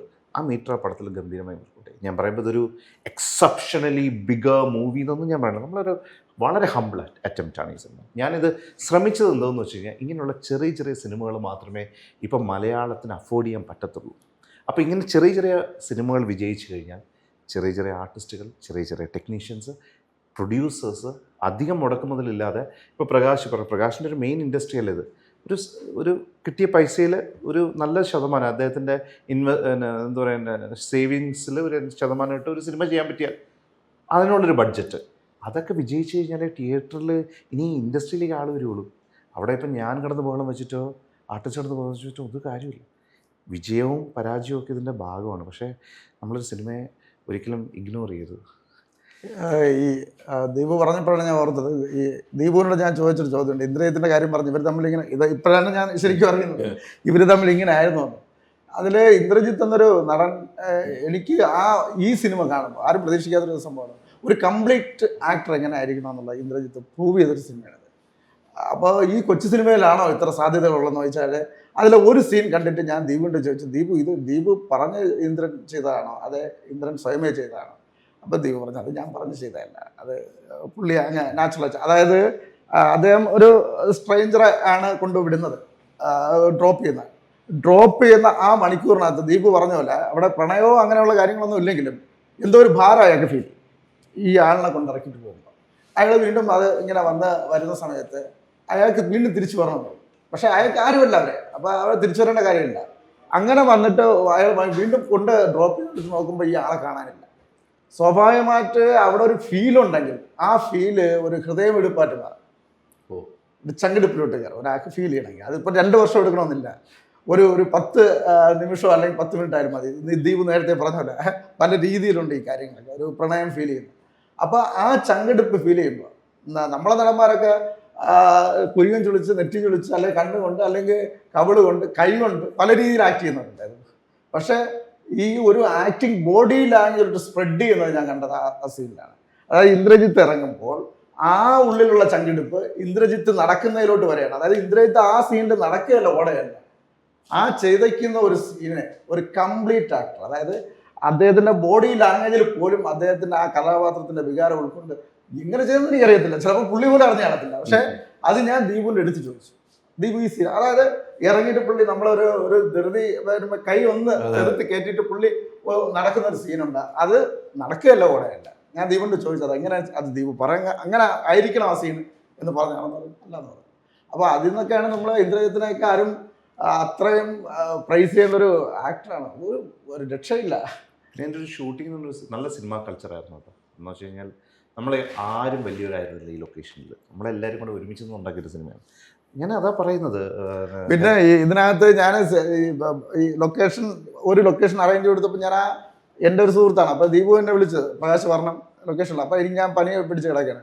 ആ സമയത്ത് ആ ഒരു ചേഞ്ച് ആ ക്ലൈമാക്സിൻ്റെ നമ്മളൊരു വേറൊരു സീക്വൻസിലോട്ട് എൻ്റെ അഭിപ്രായമാണ് ദീപു എടുത്തത്. അതാണ് നമ്മുടെ സിനിമാ സമയത്ത് നമ്മൾ അങ്ങനെയാണ് ഒരു ഡയറക്ടറുടെ ഈഗോ അനുവദിക്കത്തില്ല. അതെ, ക്ലൈമാക്സ് ഒരു സംഭവം വെച്ചേക്കുന്നത് അതിനെ വേറൊരു സീനിലോട്ട് പറയും. സീൻ എന്താണെന്ന് ഞാൻ പറയുന്നില്ല, ഞാൻ സിനിമയെ ബാധിക്കും. സിനിമയെ ബാധിക്കും, അതുകൊണ്ട് സീന് പറയുന്നത് അതിലോട്ട് മാറ്റുന്നു. അതിൻ്റെ ഒരു ബൂസ്റ്റിങ് അതിന് കയറി വരുന്നു. അത് ചെയ്തു കഴിഞ്ഞപ്പോൾ ദീപും പറഞ്ഞു, ഇന്ദ്രജിത്തും പറഞ്ഞു, അത് നന്നായി. ആ ഒരു ഹൈദരാബാദിൽ ഞാൻ വേറൊരു കാര്യം പറയാനുള്ള ഈ ഇതിൻ്റെ ഒരു പ്രോസസ്സ് എന്ന് പറയാൻ ഞാനും പ്രകാശും തമ്മിലുള്ള ഇത് പൊതുജനത്തിന് കാണാൻ കൂടെ വേണ്ട. ഇതിൻ്റെ മ്യൂസിക് മിക്സിങ് സമയത്ത് എന്നെക്കാളും കൂടുതൽ ഇരുന്നത് പ്രകാശം. ജയഹരിയോട് ഞാൻ പറയാം, കാരണം എന്നെക്കാളും പാഷനേറ്റ് ആയിട്ട് പുള്ളിക്കാരൻ പലപ്പോഴും ഈ സിനിമയെ കണ്ടിട്ടുണ്ട്. അപ്പോൾ ഇതിൻ്റെ മിക്സിങ് സമയത്ത് പ്രകാശ് ദിവസവും വരും വന്ന് ആ മ്യൂസിക് ശരിയായില്ല, ഇത് ഇങ്ങനെയാണ്, ഇപ്പോൾ ഇതായിരുന്നു എൻ്റെ മനസ്സിൽ ഫീൽ. ഞാൻ പറഞ്ഞു പ്രകാശ് ഇതായിരുന്നു. അപ്പം എനിക്ക് വേറെ ആരെ വിശ്വസിക്കുന്നത്, ഞാൻ പ്രകാശിനെ വിളിച്ച് ചോദിക്കുന്നത്, പ്രകാശ് ആ സീനൊന്ന് കണ്ടിട്ട് അത് വർക്കൗട്ടായി. 2 മ്യൂസിക് ഞാൻ ചെയ്തു വെച്ചിട്ടുണ്ട്, ഇല്ല ഏത് വർക്കൗട്ടായി? ഞാൻ മനസ്സിൽ കണ്ട സാധനം തന്നെ മിക്കവാറും പ്രകാശം എന്ന് പറയുന്നത് ദീപ് അതേ വർക്കൗട്ട് ആകും. അത് പകിട എന്ന് പറഞ്ഞൊരു സോങ് ഉണ്ട്, ഫസ്റ്റ് ഇൻട്രൊഡക്ഷൻ സോങ്. അപ്പോൾ ഇത് ഒരു ഡിഫറെൻറ്റ് സോങ് ആണ്, അങ്ങനെ പെട്ടെന്ന് കയറി ആർക്കും വർക്കൗട്ട് ആവുന്നതല്ല. ഇപ്പോൾ എല്ലാവരും പറഞ്ഞു അത് വർക്കൗട്ട് അല്ല കേട്ടോ ആ സോങ്, സാധാരണ മീറ്റർ പിടിച്ചാൽ മതി. ഞാൻ പ്രകാശിന് വേണ്ടി വെയിറ്റ് ചെയ്തു, 2 ദിവസം വെയിറ്റ് ചെയ്തു. 2ാമത്തെ ദിവസം പ്രകാശ് വന്നിട്ട് ഞാൻ ഇത് കേൾപ്പിച്ചിട്ട് എനിക്കിഷ്ടപ്പെട്ട അതേ സാധനം പ്രകാശ് ദീപ് ഇതല്ലേ നമ്മുടെ മീറ്റർ, ഞാൻ പറഞ്ഞു ഇത് തന്നെ നമ്മുടെ മീറ്റർ. അങ്ങനെയാണ് ആ സോങ് ഉറപ്പിക്കുന്നത്. അതേപോലെ ലൊക്കേഷൻസ് ഫിക്സ് ചെയ്യുന്ന കാര്യത്തിലാണെങ്കിലും ഞാൻ പറയുന്നത് പ്രകാശ് ഒരു ദിവസം പോലും ലൊക്കേഷനിൽ വന്നിട്ടില്ല. തെറ്റിദ്ധാരണയല്ല, പ്രകാശിനെ ഇൻവോൾവ് ചെയ്യിക്കാത്ത അങ്ങനെയൊന്നുമല്ല. പ്രകാശിനെ തിരക്കായതുകൊണ്ട് പ്രകാശ് ചില സമയങ്ങളിൽ ലേറ്റായിട്ട് രാത്രി 1 മണിക്ക് ശേഷമൊക്കെ സൈറ്റിൽ നിന്നൊക്കെ വന്നിട്ടാണ് ലൊക്കേഷൻ. അപ്പോൾ നമ്മൾ ഫുൾ നൈറ്റാണ് ഷൂട്ട് ചെയ്യുന്നത്. അപ്പം നമ്മളവിടെ കടയുടെ തിന്നിലിരുന്ന് രാത്രി 1:30 മണിക്ക് മഴ പെയ്തപ്പം ഷൂട്ട് മുടങ്ങിയിട്ട് പത്മനാഭ ക്ഷേത്രത്തിൻ്റെ ആ പടിക്കെട്ടിൽ നമ്മളിരുന്ന് ചായ കുടിച്ച് അടുത്ത ഏതൊരു പോയിട്ടിന്റെ കഥയും പറഞ്ഞു. അപ്പോൾ നമ്മളങ്ങനെ ഭയങ്കര പീസ്ഫുള്ളി. പക്ഷെ അതിൽ നിന്നൊക്കെയാണ് ഈ പറഞ്ഞ ഒരു നമുക്ക് തന്നെ സംസാരിക്കാൻ ഇഷ്ടപ്പെടാത്ത രീതിയിലുള്ള സാഹചര്യങ്ങളുടെ ചെന്നെത്തിയിട്ടുണ്ട്. വളരെ ക്രിയേറ്റീവായിട്ട് പല സൗഹൃദങ്ങളാണ്. എൻ്റെ ഏറ്റവും വലിയ നഷ്ടം അനശ്വരമായിട്ടുള്ള സൗഹൃദം ഞാൻ ഇപ്പോൾ പറയാം. കാരണം എന്ന് വെച്ചാൽ ആ കുഞ്ഞിനെ ഞാൻ കുഞ്ഞിന്നാണ് വിളിച്ചുകൊണ്ടിരുന്ന ലൊക്കേഷൻ. അത് അത്ര ഇഷ്ടത്തില്ല.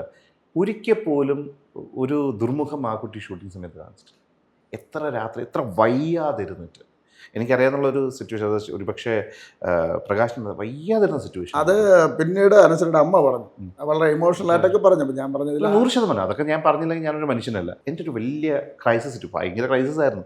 ക്രൈസിസ് സിറ്റുവേഷൻ ഞാനിങ്ങനെ തളർന്നിരിക്കുക. അപ്പം ഞാൻ സ്റ്റുഡിയോയ്ക്ക് അത് എനിക്ക് ഇന്നും ഓർമ്മയുണ്ട്. ഈ കുഞ്ഞൊരു മാലാഖയെ പോലെ ഇങ്ങനെ ഈ ഗൗണൊക്കെ ഇട്ട് ഓടി വന്നിട്ട് എൻ്റെ തോളിൽ വിളിച്ചു, ഒരു കാര്യം പറയട്ടെ, ഞാൻ പിന്നെ പറയാം എന്ന് പറഞ്ഞിട്ട് ഒറ്റ പോക്കുപോയി. അപ്പം ഞാൻ വിളിച്ചത് എന്താ പറയാനുള്ളത്, ഞാൻ പറയാൻ പറ്റും എന്താ കുറേ ഒന്നും മിണ്ടിയില്ല. ഷോർട്ട് കഴിഞ്ഞിട്ട് പറയാൻ പറഞ്ഞു. ഷോർട്ട് കഴിഞ്ഞിട്ട് പതുക്കെ വന്നിട്ട് സീക്രട്ടാണ്. ഞാൻ ചോദിച്ചു എന്താ കാര്യം? സാറേ ആര് സഹകരിച്ചില്ലെങ്കിലും ഞാൻ ഈ പടം തീർത്തിട്ടേ പോകത്തുള്ളൂ കേട്ടോ. എനിക്കന്ന് കിട്ടി, ഞാൻ അപ്പോഴും ആലോചിച്ചു ഈ കൊച്ചിന് ഇത്രയും മെച്യൂരിറ്റി ഉണ്ടോ.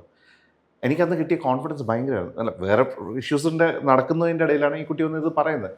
അങ്ങനെയൊക്കെ സഹകരിച്ച ഒരാൾ പെട്ടെന്ന് മാറുമ്പോഴാണല്ലോ നമുക്ക് ഈ വിഷമം ഭയങ്കരമായിട്ട് നമുക്ക് ഭയങ്കര പറയുന്നതിലാണ് ഇദ്ദേഹം പറഞ്ഞ കാര്യത്തിൽ എവിടെ എന്തോ ഫോക്കസുകൾ ഇറങ്ങിയിട്ടുണ്ട് ആയിരിക്കാം 100%. ഇപ്പം ഡയറക്റ്റ് ഉള്ളിൽ നിന്ന് വേറെ കാര്യം പറയുന്നു, ഇദ്ദേഹം പറയുന്നു, അവിടെയൊക്കെ നിങ്ങൾ പറയുമ്പോഴല്ലോ ഇദ്ദേഹം പറഞ്ഞതിൽ ഞാൻ ആത്മാർത്ഥ 100% എന്തോ ഫോക്കസ്. ഇനി ഒരു കാര്യം കൂടി ഉണ്ട്, പുള്ളിക്കാരൻ എൻ്റെ അടുത്ത് ഒരു പേയ്മെൻറ്റ് പറയുന്നു. നമ്മൾ എല്ലാ കാര്യങ്ങളും സംസാരിക്കട്ടെ. ഒരിക്കലും ഒരാളും വിചാരിക്കരുത് ഈ സിനിമയെ സംബന്ധിച്ച് ഞാനും പ്രകാശും ഡിസ്കസ് ചെയ്യാത്ത ഒരു സംഭവമില്ല. ഞാൻ 100% പറയാം, അല്ലേ പ്രകാശ്? ഒരു 90% വരും. ഇപ്പോൾ പേയ്മെൻറ്റിൻ്റെ കാര്യം പറയുമ്പോൾ ഞാൻ പ്രകാശിനോട് പറഞ്ഞു, പ്രകാശേ അവർക്ക് ഞാൻ പേയ്മെൻറ്റ് ഇടാം, പക്ഷേ നമ്മൾ പേയ്മെൻറ്റ് ഇട്ടിട്ട് അവരെ വിളിച്ചാൽ മതി.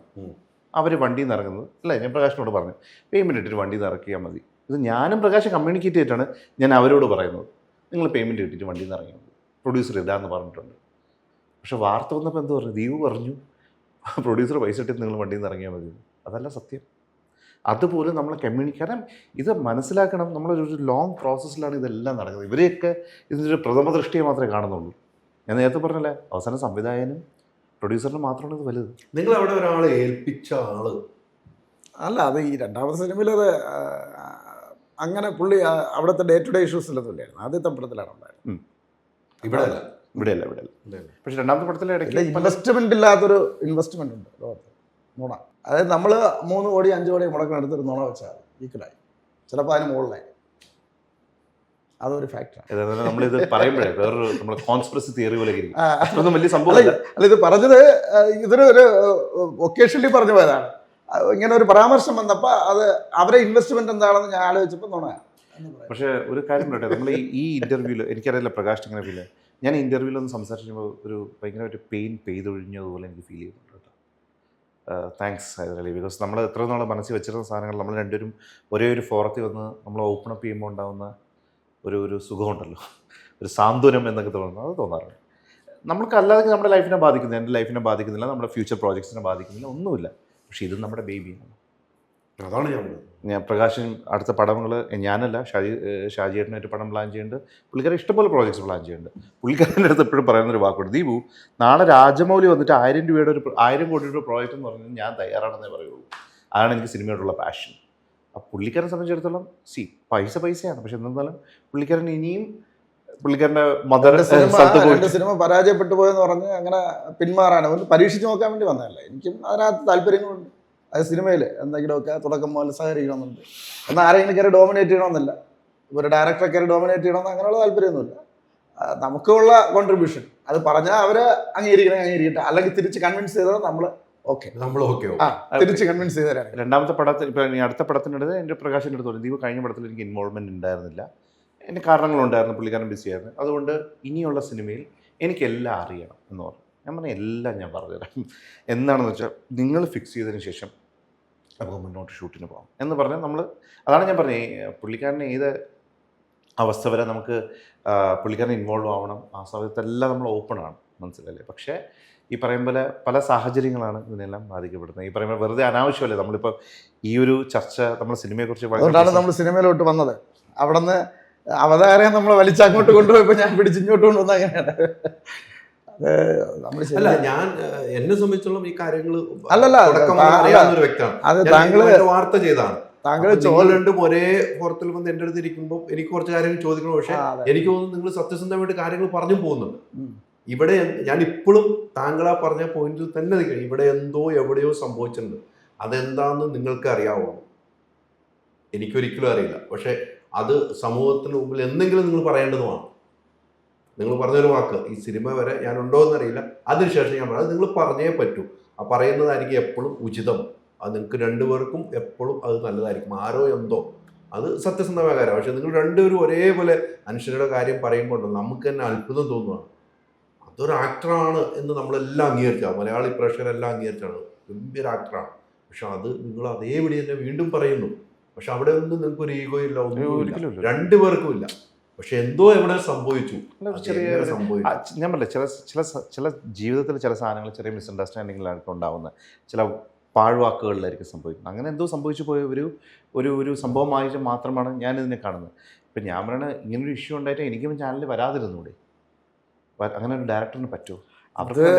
ഇത് ഒരു അനശ്വര മാത്രമായിട്ട് ചെയ്യുന്ന ഒരു കാര്യം ആയിട്ട് കരുതണ്ട. അനശ്വര സാഹചര്യങ്ങൾ കൊണ്ട് ഇപ്പം എന്തോ കാരണമുണ്ടെന്ന് പറയുന്നില്ലേ, എല്ലാത്തിനും വ്യക്തമായ കാരണങ്ങളുണ്ട്. കാരണമില്ലാതെ ഒന്നും സംഭവിക്കില്ല. അപ്പം ആ കാരണത്തിൻ്റെ ഒരു ഭാഗമായിട്ട് നിൽക്കേണ്ടി വന്നതായിരിക്കാം. അതൊക്കെ ഈ പറഞ്ഞതുപോലെ നമ്മളുണ്ടെങ്കിൽ നമ്മൾ തുറന്നു പറയും എന്നെനിക്ക് പറയാൻ പറ്റും. മനസ്സിലായില്ലേ? അല്ലാതെ ഇപ്പോൾ ഈ അനശ്വരയ്ക്ക് എനിക്ക് തോന്നുന്നില്ല തുടക്കം പോലെ നമ്മളെ ബുദ്ധിമുട്ടിക്കണമെന്നോ അല്ലെങ്കിൽ നമ്മളെ പടത്തിൽ സഹകരിക്കാതിരിക്കണമെന്നോ എന്നുള്ള ഒരു ചിന്താഗതി ഉള്ളതായിട്ട് എനിക്ക് തോന്നിയിട്ടില്ല. ഗ്രാജുവലി അങ്ങനെ സംഭവിച്ചതാണ്. അതെ, എവിടെ എന്തോ സംഭവിച്ചത് എവിടെയാണെന്നുള്ളത് എനിക്കറിയാം, അത് വളരെ വ്യക്തമായിട്ട് അറിയാം. പിന്നെ അത് ഞാനിവിടെ പറയാത്തില്ല, കാരണം നമ്മളിവിടെ സിനിമയെ കുറിച്ച് സംസാരിക്കാനിരിക്കുന്നത്. സിനിമയുടെ കാര്യങ്ങൾ താങ്കൾക്ക് അത് കൃത്യമായിട്ട് അറിയാം. എനിക്ക് കൃത്യമായിട്ട് ഞാൻ അങ്ങനെ അറിയാവുന്ന താങ്കൾ പറയണ്ട. പക്ഷെ അങ്ങനെ അറിയാവുന്ന ഒരാളോട് ഒറ്റ ചോദ്യം ചോദിച്ചോട്ടെ, അങ്ങനെ എവിടെയാണ് എന്താ സംഭവിച്ചത് താങ്കൾക്കറിയാം, അതുകൊണ്ട് അനശ്വരം മാറിയിരിക്കുന്നതുകൊണ്ട് അനശ്വരെ തെറ്റു പറയാൻ പറ്റുമോ? തെറ്റു പറയാൻ പറ്റും. എന്റെ കാര്യം അതാ വെച്ചിട്ട് അതും കൂടെ എനിക്ക് അതിനകത്ത് അവ്യക്തതയൊന്നുമില്ല, വളരെ വ്യക്തതയാണ് എല്ലാ കാര്യങ്ങളും. സംഭവം എന്താ അവിടെ ഇവിടെ തുറന്ന മറുപടിയല്ല. ഒരാൾ എന്ത് സാഹചര്യം കൊണ്ടായാലും ജസ്റ്റിഫൈഡ് ആയിട്ടല്ലാത്ത ഒരു കാര്യം ചെയ്തു കഴിഞ്ഞാൽ അത് തെറ്റെന്ന് തന്നെ നമുക്ക് പറയാം. പക്ഷേ ഞാൻ പഠിച്ചത് ഇനി അങ്ങ് ലോകത്തോട്ട് തെറ്റെന്നൊരു വാക്കില്ല, എല്ലാവരും അവരെ ശരികളിൽ കൂടെയാണ് പോകുന്നത്. അപ്പം തെറ്റെന്ന് പറഞ്ഞാൽ നമ്മൾ ഒറ്റപ്പെടും, തെറ്റില്ല എനിക്ക്, ശരികളേ ഉള്ളൂ. ഹൈദരാലി ഇപ്പം ഇതിനകത്ത് എന്ത് സംഭവിച്ചിരുന്നാലും നാളെ ഇതിനകത്ത് എന്ത് സംഭവിച്ചു, ഞാൻ ഈ ഇൻ്റർവ്യൂവിൽ ഒരു എന്താ പറയാനായിട്ട് ഇതൊരു റെക്കോർഡിക്കലായിട്ട് ഞാൻ പറയുന്നൊരു കാര്യമാണ്. ഇത് എന്നെ ബാധിക്കും, മനസ്സിലായില്ലേ? ഈ സിനിമയുടെ എന്ത് സംഭവത്തിൽ എന്നെ ബാധിക്കും. നാളെ പ്രകാശിനടുത്ത് ആൻസറബിളായ ഒരു വ്യക്തി ഞാനാണ്. 100% അല്ലേ? 100%. അപ്പോൾ അതിൽ എന്ത് സംഭവിച്ചിരുന്നാലും അപ്പം ഞാൻ പക്ഷേ ഇവിടെ ഞാൻ ദീപുവിൻ്റെ ഒരു കാര്യം പറഞ്ഞു. നമ്മൾ ആദ്യത്തെ സിനിമ ദീപു ഡയറക്റ്റ് ചെയ്ത അല്ലെങ്കിൽ പോലും നമ്മൾ ദീപുവും എല്ലാവരും കൂടെ ഒരുമിച്ചിരുന്നാണ് വന്ന് അതിൻ്റെ സബ്ജക്റ്റ് പറയുന്നത്, നമ്മൾ അതിനകത്ത് ഇറങ്ങുന്നത്. ആ സിനിമയ്ക്കകത്ത് സാമ്പത്തികമായ നേട്ടം ഉണ്ടായിരുന്നിട്ട് ഞാൻ ദീപുവിനെ ഇതുവരെ കുറ്റപ്പെടുത്തിയിട്ടില്ല. ഇന്നുവരെ എൻ്റെ അടുത്ത് ചോദിച്ചിട്ടുമില്ല, എൻ്റെ മുഖം മാറിയിട്ടുമില്ല. അപ്പം ഞാൻ പറയണ ഞാൻ ആ കാര്യത്തിലൊക്കെ കമേഴ്ഷ്യൽ പാർട്ടിലൊക്കെ മൈൻഡ് സെറ്റാണ് എൻ്റെ. അപ്പോൾ എൻ്റെ ഒരു ആഗ്രഹം ഇത്തരം കാര്യങ്ങളിൽ നമ്മളെ ഈ എല്ലാവരും കൂടെ നമ്മളൊരു ഇൻവെസ്റ്ററാണ്. ഒരു ഇൻവെസ്റ്റർ ഇല്ലാതെ അവിടെ ഒന്നും ഉണ്ടാവുന്നില്ല. ചുവരില്ലാതെ ചിത്രം എഴുതാൻ പറ്റത്തില്ല ആർട്ടിസ്റ്റ് ആയാലും എന്തായാലും. അവർക്കിപ്പം ഈ പെയിൻ ഉണ്ടെങ്കിൽ ഞാൻ ഇവിടെ കിടന്ന് നിലവിളിച്ചതാണ്. എനിക്ക് ആ പെയിൻ ഞാൻ മാറ്റി വെച്ചു. അതായത് കൊമേഴ്ഷ്യൽ ആയിട്ടുള്ള, കാരണം എല്ലാവരും സാലറി വാങ്ങിച്ചു കഴിഞ്ഞു. അപ്പോൾ അവർക്ക് പ്രശ്നമല്ല, അവർക്ക് ആ ഉത്തരവാദിത്വം ഇല്ലല്ലോ. അപ്പോൾ അവിടെ ഏറ്റവും കൂടുതൽ ദീപു പറഞ്ഞാൽ 150 പടം ഇറങ്ങുമ്പോൾ ഒരു 10 പടത്തിനകത്ത് വിജയിക്കുമ്പോൾ 140. അപ്പോൾ എത്ര കോടി വിളിച്ചു പോകുന്നു ഒരു വർഷം? മലയാളത്തിൽ കോടികളാണ് വിളിച്ചു പോകുന്നത്. അതിൽ എത്രയോ പേര് കടം വാങ്ങിച്ചും അങ്ങനെയൊക്കെയാണ്. ഈ പടം 2 വർഷമായി. അത് നമ്മളെവിടെയെങ്കിലും നമ്മളെ ഫിനാൻസ് ചെയ്താണ് ചെയ്തിരുന്നെങ്കിൽ നമ്മുടെ അവസ്ഥ എന്താവുന്നത്? അതാണ് ഇവിടെ എല്ലാവരും പൈസ കൊണ്ടെന്നുള്ള സിനിമ അവർ ആഗ്രഹങ്ങളുണ്ട് സിനിമയ്ക്ക് വരുന്നത്. അവിടെ നിന്ന് ഇവിടെ നിന്നൊക്കെ പൈസ അറേഞ്ച് ചെയ്ത് വരുന്നവരുണ്ട്. സോളിഡ് ആയിട്ടുള്ള പലരും സിനിമയിൽ ഇറങ്ങാറില്ല. സോളിഡ് ആയിട്ട് പൈസ ഉള്ള ആരും ഇറങ്ങാറില്ല, കാരണം അവർക്ക് പേടിയാണ്, പ്രഡിക്റ്റ് ചെയ്യാൻ പറ്റാത്തൊരു ഫീൽഡില്ല. പിന്നെ ഞാൻ പറയുന്ന ചോദിച്ചോളൂ. അല്ല, ഈ പറഞ്ഞ് വെച്ചതെന്ന് എന്നുള്ള ഇത് എന്തിനും ആൻസർ ആകേണ്ട താങ്കൾ മാത്രമാണ്. ഈ സിനിമയ്ക്ക് എന്ത് സംഭവിച്ചാലും ഈ വിഷയങ്ങളിലും ആൻസർ പറയേണ്ട താങ്കൾ തന്നെയായി മാറിയിരിക്കുകയാണ്. കാരണം എന്ന് വെച്ചാൽ ഞാൻ പ്രകാശൻ ന്യൂക്കമ്മനാണ്, ഞാനാണ് പ്രകാശനെ കൊണ്ടുവരുന്നത്. ഇപ്പോൾ എല്ലായിടത്തും ഞാൻ തെറ്റിദ്ധരിക്കപ്പെടുകയാണ്. ഞാൻ ഏറ്റവും വലിയ സംഭവം ഇപ്പോൾ പ്രകാശ് പറയാണ്, ദീപു ഇന്ന അടുത്ത് ഞാൻ ഇന്ന ആൾക്ക് ഇത്ര രൂപ കൊടുക്കാൻ ഏറ്റു. ഞാൻ അവരുടെ മുമ്പ് വെച്ചിട്ട് എനിക്കൊന്നും പറയാൻ പറ്റത്തില്ല, കാരണം പുള്ളിക്കാരൻ ന്യൂക്കമ്മറാണ്. പിന്നെ എനിക്ക് അഡ്വൈസ് ചെയ്യാം ഈ പൈസ ഏതൊക്കെ വഴിയിൽ ആരൊക്കെ കൊണ്ടുപോകുന്ന പോലും ഞാൻ പലപ്പോഴും പ്രകാശിനെ അങ്ങോട്ട് വിളിച്ച് പറഞ്ഞിട്ടുണ്ട്. പ്രകാശ് അത് എന്തിനാ ചെയ്തത്, ഞാൻ പറയാതെ കൊടുക്കരുതെന്നുള്ള അവസ്ഥയിൽ ഞാൻ പലപ്പോഴും വിളിച്ച് പറഞ്ഞിട്ടുണ്ട്. അങ്ങനെ വരെ നമ്മൾ പ്രൊട്ടക്റ്റ് ചെയ്ത് മുന്നോട്ട് കൊണ്ടുപോകുന്നതാണ്. അപ്പം ഞാൻ പറയാം എഗെയിൻ എന്ത് സംഭവിച്ചിരുന്നാലും ഇതൊരു സംവിധാനം ബാധിക്കും. നാളെ ഞാനൊരു കുറേ കാര്യങ്ങൾ പറയാം. പ്രകാശ് ഇപ്പോൾ ഈ മനസ്സും മടിച്ച് നാളെ റിലീസിൽ പോസ്റ്റേഴ്സ് കുറച്ചോ, അല്ല അദ്ദേഹം അങ്ങനെ ചെയ്യുന്നപ്പോൾ അദ്ദേഹം എപ്പോഴും ഇഷ്ടംപോലെ പൈസ ഇടുന്നുണ്ട് ഇതിനുവേണ്ടി. എന്തെങ്കിലും കാരണവശാൽ റിലീസിന് കുറവ് വന്നിരുന്നാലും അത് ദീപിൻ്റെ പടം ഒട്ടും ഇതില്ലാതെ റിലീസായി. ഈ ബാക്കി പ്രശ്നങ്ങളൊന്നും ആളെ അറിയുന്നില്ല, അല്ലേ? അപ്പോൾ അങ്ങനെയൊക്കെയുള്ള പല സ്ഥലത്തു നിന്നും നമുക്ക് വിഷയങ്ങളുണ്ട്. അതെല്ലാം മാറി വെച്ചിട്ട് നമ്മൾ ശരിക്കും പറഞ്ഞു കഴിഞ്ഞാൽ നമ്മളൊരു പ്രൊഫഷണലി റിലീസിന് തയ്യാറെടുത്തിരിക്കുകയാണ്. എൻ്റെ സൈഡിൽ നിന്ന് we are very happy going forward. ഞാനത് പ്രകാശിനോട് എന്ത് പ്രതിസന്ധി ഉണ്ടെങ്കിലും നമ്മൾ നേരിടാൻ തയ്യാറായിട്ട് തന്നെ. പ്രതിസന്ധി വെച്ചാൽ അങ്ങനെയൊന്നുമല്ല, ആൾക്കാരിലേക്ക് സിനിമ എത്തിക്കാനുള്ള ഒരു ഇപ്പോൾ ആക്ടേഴ്സ് സഹകരിക്കും പോലെ കിട്ടുന്ന മാർക്കറ്റ് ചിലപ്പോൾ നമുക്ക് ഒരു നല്ല പടം, അത്രയും നല്ല പടങ്ങൾ ശ്രദ്ധിക്കപ്പെടാതെ പോയിട്ടുണ്ട്. കാരണം ആ പടം ഇറങ്ങുന്നതായിട്ട് ചിലപ്പം ജനങ്ങൾ അറിഞ്ഞു വരത്തില്ല. കുറച്ച് ഈ മാർക്കറ്റിങ്ങിൻ്റെ ഒരു കടവാണ്. എന്താ എത്ര മാർക്കറ്റ് ചെയ്താലും പടം മോശമാണെങ്കിൽ, ഇപ്പം ശങ്കർ പോലൊരു ഡയറക്ടർ, കമലഹാസനെ പോലെ ആക്ടർ ഇന്ത്യൻ 2 വീണ് പോയില്ലേ? അതെ അതെ, മാർക്കറ്റിംഗ് ഉണ്ടായിരുന്നില്ലേ? അപ്പോൾ പടം മോശമാണെങ്കിൽ അവിടെ വേറെ ചോദ്യം പറച്ചിലുമില്ല. പക്ഷേ അത്യാവശ്യം ഇങ്ങനെ പടം വരുന്നതായിട്ട് ആൾക്കാർ അറിയണം. ഞാൻ രണ്ടാമത് പ്രകാശിനോട് ഞാൻ പറഞ്ഞു, ആസ് എ സംവിധായകൻ ഞാൻ പറഞ്ഞു, പ്രകാശ് പടം ആദ്യത്തെ ദിവസം രണ്ടാമത്തെ ദിവസം കയറിയില്ലെങ്കിൽ പിന്നെ കയറി പിടിക്കരുതെന്ന് പറഞ്ഞു. അങ്ങനെ ഒരു സംവിധായകൻ ഒരിക്കലും പറയില്ല. ഞാൻ പറയുകയും ചെയ്തു, നമുക്ക് അങ്ങനെ ചുമ്മാ അനാവശ്യം ആളെ കേട്ടരുത്, ബോഗസ് ആയിട്ടൊരു സിറ്റുവേഷൻ നമ്മൾ ഉണ്ടാക്കരുത്. പടം നന്നാവട്ടെ എന്ന് പ്രതീക്ഷിക്കുന്നു. നമുക്കും പടത്തിൽ എന്തെങ്കിലും സംഭവിച്ചു കഴിഞ്ഞാൽ അക്സെപ്റ്റ് ചെയ്യാൻ. ഈ പടത്തിൻ്റെ നമ്മളൊരു പ്രിവ്യൂ ആയിട്ട് അറേഞ്ച് ചെയ്തിട്ടില്ലെങ്കിൽ കൂടിയും നമ്മൾ കുറച്ച് 1-2 ഷോകൾ ലിമിറ്റഡ് ആയിട്ട് ഉള്ള ആൾക്കാർ കണ്ടവരെല്ലാം നല്ല അഭിപ്രായമാണ്. അതായത് അഭിപ്രായം എന്ന് പറഞ്ഞാൽ ഈ പടം കഴിയുന്നത് വരെ നമ്മൾ അറിയുന്നില്ല, അതാണ് അത്, ലാഗില്ല. ഇൻ്റർവെല്ലൊക്കെ ആവുന്നത് ഇൻ്റർവെൽ ആയോന്നാണ് ചോദിക്കുന്നത്. അത്ര വിശ്വാസമുണ്ട്. അപ്പോൾ അതിനകത്ത് ഒരു ഈ പറഞ്ഞതുപോലെ ഭയങ്കര ഹൈപ്പൊക്കെ കൊടുത്തൊരു മാസ് പടം കാണാൻ പോകുമ്പോൾ പോയാൽ അങ്ങനെയൊന്നുമില്ല. പക്ഷെ അതിനകത്തൊരു സോഫ്റ്റ്നെസ് ഉണ്ട് പടത്തിനകത്ത്. കണ്ടിട്ട് ആരും മോശം പറയും. സോഫ്റ്റ്നെസ് ഉണ്ട്. ചിലയിടത്തൊക്കെ നമ്മൾ ടച്ച് ചെയ്യും. ആ പടം അത്യാവശ്യം ഹ്യൂമറുണ്ട്, നല്ല പാട്ടുകളുണ്ട്. ഇതൊക്കെയാണ് നല്ല സിനിമ എന്ന് പറയുന്നത്. തീർച്ചയായിട്ടും അങ്ങനെ ഒരു നല്ല സിനിമ 9 എത്തുകയാണ്. ഒത്തിരി പ്രതിസന്ധിയിലൂടെ യാത്ര ചെയ്തൊരു സിനിമ, ഒത്തിരി വിവാദങ്ങൾ ചർച്ച ചെയ്യപ്പെട്ട സിനിമ. പക്ഷെ ആ സിനിമയ്ക്കുള്ളിലെ വിശ്വാസം നിങ്ങൾ രണ്ടുപേരെ എൻ്റെ മുമ്പിൽ എഴുതിയിട്ടുണ്ട്. നിങ്ങൾ രണ്ടുപേരും മനസ്സ് തുറന്ന് സംസാരിച്ചു എന്ന് ഞാൻ വിശ്വസിക്കുകയാണ്. പക്ഷെ അതിനകത്ത് ഒരു കാര്യം ഇപ്പോഴും പറയുന്നു, താങ്കൾ പറഞ്ഞൊരു കാര്യം അത് തന്നെയാണ് ഇവിടെ സംഭവിച്ചിരിക്കുന്നത്. ഇവിടെ ഒരു ഫോക്കസ് കളിച്ചിട്ടുണ്ടെന്ന് ഞാൻ വിശ്വസിക്കുന്നു. അതെവിടെയാണ് താങ്കളുടെ മനസ്സിലുണ്ട് താനും, ആരെ വിശ്വസിപ്പിക്കാൻ വേണ്ടി പറഞ്ഞു? താങ്കളുടെ മനസ്സിലുണ്ട് താനും. അവിടെ ഞാൻ എടുത്തു പറയാൻ, നിങ്ങൾ രണ്ടുപേരും ഒരേപോലെ അനശ്വരയുടെ അഭിനയത്തെ കുറിച്ച് പറയുമ്പോൾ നിങ്ങളുടെ മനസ്സിൽ എന്നും അനശ്വര ഇഷ്ടമുണ്ട് എന്നും എനിക്ക് മനസ്സിലാവും. പക്ഷെ എന്തോ എവിടെ സംഭവിച്ചില്ല. ആ പാളിച്ച സിനിമ റിലീസ് കഴിഞ്ഞിട്ടെങ്കിലും അല്ല ആക്ച്വലി അത് പേഴ്സണലായിട്ടെങ്കിലും എന്നോട് പറയാം. ഓക്കെ, അത് കാരണം എന്ന് പറഞ്ഞാൽ അവർക്ക് പോലും അറിയത്തില്ല ഇത് ഏത് വഴിക്കാണ് പോകുന്നത്. അതുകൊണ്ടാണ് ഞാൻ പറഞ്ഞത്. ചിലപ്പോൾ അറിഞ്ഞു കഴിഞ്ഞാൽ അവര് ഈ രീതിയിലാവണമെന്നില്ല. പക്ഷെ അതിനൊന്നും നമുക്ക് ഇപ്പൊ ഡിസ്കസ് ചെയ്യാം. അതെ അതെ, ചിലപ്പോൾ നേരെ തിരിയുമായിരിക്കും, കൂടെ നിൽക്കുമായിരിക്കും ഫുൾ ടൈം. ഒന്നുമില്ല, ഒന്നുമില്ലെങ്കിലും എന്താ പറയുന്നത്, നമുക്ക് അവിടെ അങ്ങ് നിർത്താം. സ്റ്റോപ്പ്. എന്തായാലും അത് നന്നാകട്ടെ, സിനിമ നന്നാകട്ടെ. സിനിമകൾ വിജയിക്കേണ്ട അത്യാവശ്യമാണ്. പ്രൊഡ്യൂസറിനും അത്യാവശ്യം, ഡയറക്ടറിനും അത്യാവശ്യമാണ്.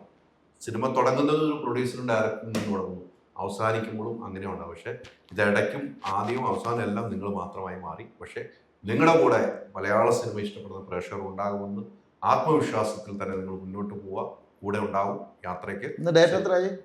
ഇന്നിപ്പം 19. നമ്മുടെ റിലീസ് 23. 5 ദിവസം കൂടെ ഉണ്ട്. 5 ദിവസങ്ങളുണ്ട്. ആ പറച്ചിലിൽ എന്തോ ഉണ്ടെന്ന് തോന്നുന്നു. ഒന്നുമില്ല, ഞാൻ ചോദിച്ചത്. നമ്മൾ ആ 23rd ഡേറ്റിന് വേണ്ടി നമ്മൾ വെയിറ്റ് ചെയ്തു. നമുക്ക് കാത്തിരിക്കാം, കൂടെ ഉണ്ടാവും. ഓക്കെ, യാത്ര തുടരുക, നല്ല നല്ല സിനിമ ചെയ്യുക. ശരി. അപ്പൊ വേറെ ഇതുമായിട്ട് ബന്ധപ്പെട്ടില്ലല്ലോ. Thank you so much. ഒത്തിരി സന്തോഷം. Thank you so much. വളരെ നല്ല ഇൻ്റർവ്യൂ ആയിരുന്നു. ഞാൻ പറഞ്ഞേ, ഹൈദരലിയുടെ ഒരു നാക്കായിരിക്കാം, ഭയങ്കര കംഫർട്ടിംഗ് ആയിട്ട് നമ്മൾ പല കാര്യങ്ങളും തുറന്ന് സംസാരിക്കാൻ പറ്റി. Thank you so much.